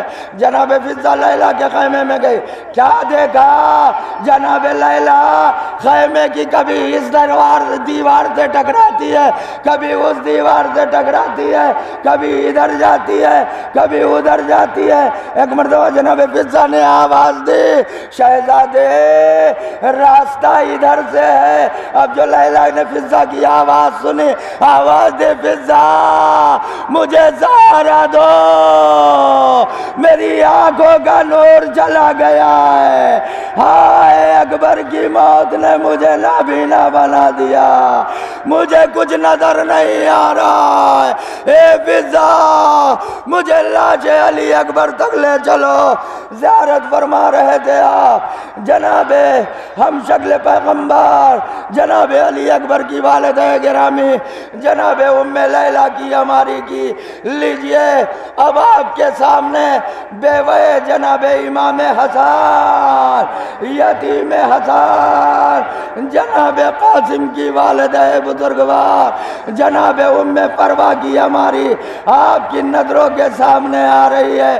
ماتم داران مظلوم کربلا، باپ کا سایہ جب سر سے اٹھا، جناب قاسم صرف 3 سال کے تھے، 10 سال حسین نے قاسم کو اپنی اولاد کی طرح سے پالا ہے، اسی لیے جب قاسم اس نے وقا لینے کے لیے آئے ہیں، حسین نے قاسم کو کلیجے سے لپٹا لیا، آواز دی میرے لا، ارے جسے اولاد کی طرح سے پالا ہے اسے کیسے مرنے کی اجازت دے دو۔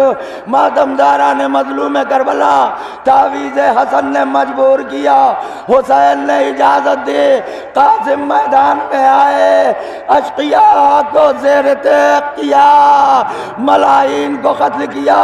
ایک وہ منزل آئی کہ گھوڑے سے زمین پہ آئے، آواز دی یا اماں ہو ادرکنے، قاسم کی آواز ملے، حسین و عباس ایک ساتھ 2 طاقتیں قاسم کی مدد کے لیے چلی۔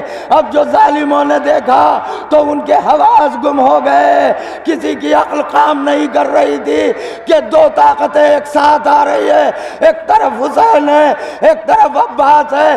اس بدحواسی میں ظالموں نے جو گھوڑے دوڑائے، ادھر کے گھوڑے ادھر، ادھر کے گھوڑے ادھر، قاسم کے لاشا زندگی میں پامال ہو گیا۔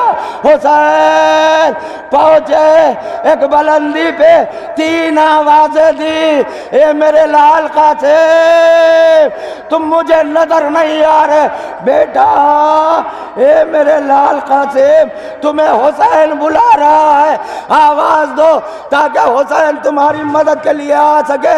کوئی جواب نہ ملا۔ حسین نے دوسری آواز دی، قاسم تمہارا چچا حسین تمہیں بلا رہا ہے، میرے لال آواز دو تاکہ حسین تمہاری مدد کرے۔ کوئی جواب نہ ملا۔ حسین نے تیسری آواز دی، قاسم تمہیں امام زمانہ بلا رہا ہے، آواز دو۔ وہ یہ سننا تھا، قاسم کے جسم کے ٹکڑے ایک مرتبہ فضا میں بلند ہوئے، چچا اے چچا میں یہاں۔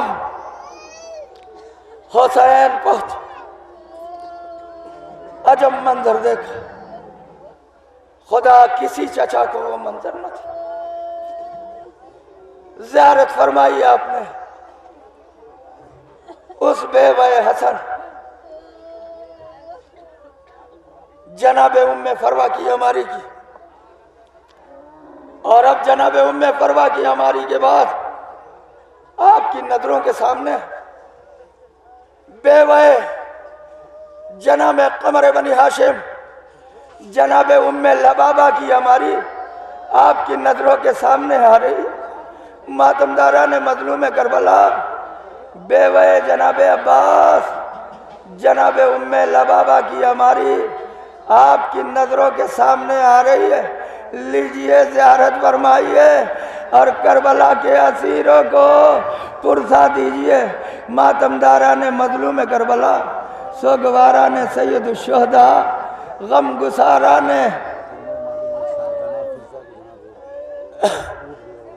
شہداء کربلا، یہ 2 ہماریوں کی زیارت آپ ایک ساتھ فرما رہے ہیں۔ ایک جناب ام لبابہ، دوسری جناب فضہ، دونوں عظیم شخصیت جناب ام لبابہ اور جناب فضہ قرآن کی آیت میں گفتگو کرنے والی وہ جناب فضہ کہ جن کے ہاتھوں کی پکی ہوئی روٹیاں جنت تک پہنچی، موقع نہیں تھا، اس مجبوری کی بنیاد پہ مصائب نہ پڑ سکا، سوگواران اعزاز لیجئے۔ اب ان دو ہماریوں کی زیارت کے بعد جناب علی اصغر کے جھولے کی زیارت فرمائیے۔ ماتم داران مظلوم کربلا، یہ اس غریب کا جھولا ہے، یہ اس مظلوم کا جھولا ہے جس کی پوری زندگی سفر میں گزر گئی۔ اے رباب کے جان، دل کی گہرائیوں سے تمہیں سلام۔ سوگواران اعزاز، ماتم داران مظلوم کربلا، خولی کہتا ہے خیموں میں آگ لگ جانے کے بعد، اسباب لٹ جانے کے بعد میں آخر میں پہنچا تو میں نے یہ دیکھا کہ ایک بی بی ہے جس کے ہاتھ میں ایک رومال ہے۔ اس کے ہاتھ میں رومال دیکھ کے میری طرف متوجہ رہے، اہل اعزاز متوجہ رہے، اہل اعزاز متوجہ رہے۔ خدا آپ کو کسی غم میں نہ رلا۔ خولی کہتا ہے میں نے دیکھا کہ ایک بی بی ہے جس کے ہاتھ میں ایک رومال ہے جو چھپانے کی کوشش کر رہی۔ میں یہ سمجھا کہ یقیناً اس میں کوئی قیمتی سامان ہے، یہ سمجھ کے میں اس بی بی کے پیچھے چلا۔ جیسے جیسے میں قدم بڑھاتا تھا ویسے ویسے وہ بی بی تیز قدم بڑھاتی تھی، یہاں تک کہ میں اس کے قریب پہنچا، اور قریب پہنچ کے میں نے ایک ایسا نیزہ مارا کہ بی بی منہ کے بل زمین پہ گر گئی، رومال ہاتھ سے چھوٹ گیا۔ میں دوڑا ہوا گیا، میں نے رومال کی گرہ کھولی۔ اب جو رومال کھول کے دیکھا تو اس میں کوئی قیمتی سامان نہیں تھا، کچھ جلی ہوئی لکڑیاں تھی۔ پہچانا آپ نے یہ کون تھا؟ ارے یہ رباب کی ماں، یہ علی اصغر کی ماں جناب رباب تھے۔ جھولا جل جانے کے بعد جھولے کی لکڑیاں حفاظت سے رومال میں باندھ کے دل کو مطمئن کر رہی تھی۔ اے میرے لال، اگر تو نہیں ہے، رباب تیرے جھولے کی لکڑیاں دیکھ کے اپنے دل کو بہلاتی رہے گی۔ سوگواران اعزاز، ماتم داران مظلوم کربلا،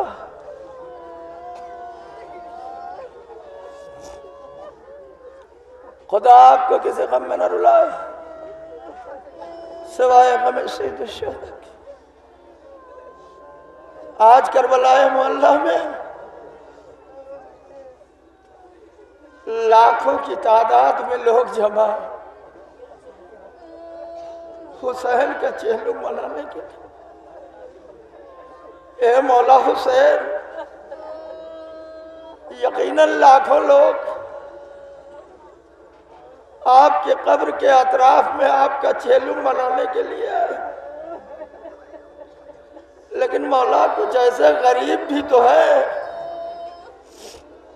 جو کربلا نہیں جا سکتے۔ اے میرے مولا، ہر ایک کے پاس تو صلاحیت نہیں ہے، ہر ایک کے پاس تو توانائی نہیں ہے کہ وہ کربلا پہنچے۔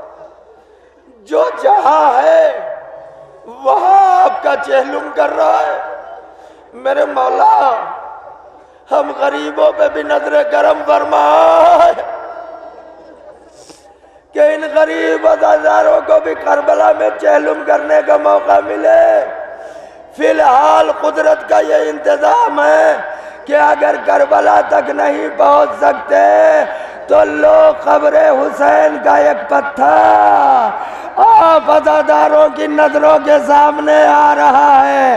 اگر زری تک نہیں جا سکتے، قبر امام مظلوم کے اس پتھر کی زیارت فرمائیں، اور اس پتھر کی زیارت کر کے رو کے سید الشہداء کی بارگاہ میں التجا فرمائے، اے مولا شہداء کربلا کا صدقہ، اے مولا اسیران کربلا کا صدقہ، اے مولا آپ کو آپ کی سکینہ کا واسطہ، اے مولا آپ کو آپ کے کڑیل جوان علی اکبر کا واسطہ ہے، میرے مولا ہم غریبوں پہ نظر کرم فرمائے تاکہ ہمیں بھی یہ موقع ملے کہ ہم آپ کی ذریعہ اقدس تک آ سکیں، ہم بھی اپنی گنہگار آنکھوں سے آپ کے روضہ مبارک اور ذریعہ مبارک کی زیارت فرمائیں۔ سوگواران عزا قبر امام مظلوم کے پتھر کی آپ زیارت فرما رہے ہیں، اور اب اس پتھر کے بعد اب آپ کی نظروں کے سامنے روضہ امام مظلوم کا پرچم آ رہا ہے، لیجئے روضہ امام مظلوم کے پرچم کی زیارت فرمائیے۔ سوگواران عزا اس پرچم کی بھی ایک تاریخ ہے، حسین کے روضے پہ یہ سرخ رنگ کا پرچم کیوں ہے اس کی بھی عرب میں ایک وجہ تھی، اور وہ وجہ یہ تھی کہ جس غریب کے خون کا بدلہ نہیں پورا ہوتا تھا اس کے گھر کے اوپر لال رنگ کا جھنڈا لگا دیا جاتا تھا، لال رنگ کا پرچم لگا دیا جاتا تھا۔ حسین مظلوم کے روضہ اقدس پہ بھی یہ سرخ رنگ کا پرچم اسی بات کی دلیل اور گواہی دے رہا ہے کہ حسین وہ مظلوم ہے، حسین وہ غریب ہے، حسین وہ کشتہ جور و جفا ہے جس کے خون کا بدلہ پورا نہیں ہو پایا ہے، اور یہ خون کا بدلہ حسین کی اولاد امام زمانہ کی صورت میں آ کے لے گی۔ زیارت فرمائی آپ نے، زیارت فرمائی آپ نے پرچم روضہ امام حسین کی۔ سوگواران عزا ماتمداران مظلوم کربلا، حسین نے بھی کہا تھا شیعو جب ٹھنڈا پانی پینا تو مجھے یاد کر لینا، کاش کربلا میں ہوتے اور تم دیکھتے کہ میں اصغر کے لیے کیسے پانی مانگ رہا ہوں، اور اس پانی کے عوض میں میرے لال کے لیے تیر حرملہ آیا ہے۔ یہ روایت ہندوؤں تک میں پائی جاتی ہے، بہت سی جگہ پہ اہل حنود بنگال کی کھاڑی میں چلے جائیے، اہل حنود کی عورتیں ذوالجناح کے پیروں کو دودھ سے دھلتی ہیں، جب آپ ان سے پوچھیں گے ایسا کیوں کرتی ہے تو وہ جواب دیں گی کہ ہم نے سنا ہے کہ حسین کے ایک چھوٹا سا بچہ تھا جسے دودھ تو دودھ، حسین جس کے لیے پانی مانگ رہے تھے لیکن ظالموں نے پانی نہیں دیا تھا۔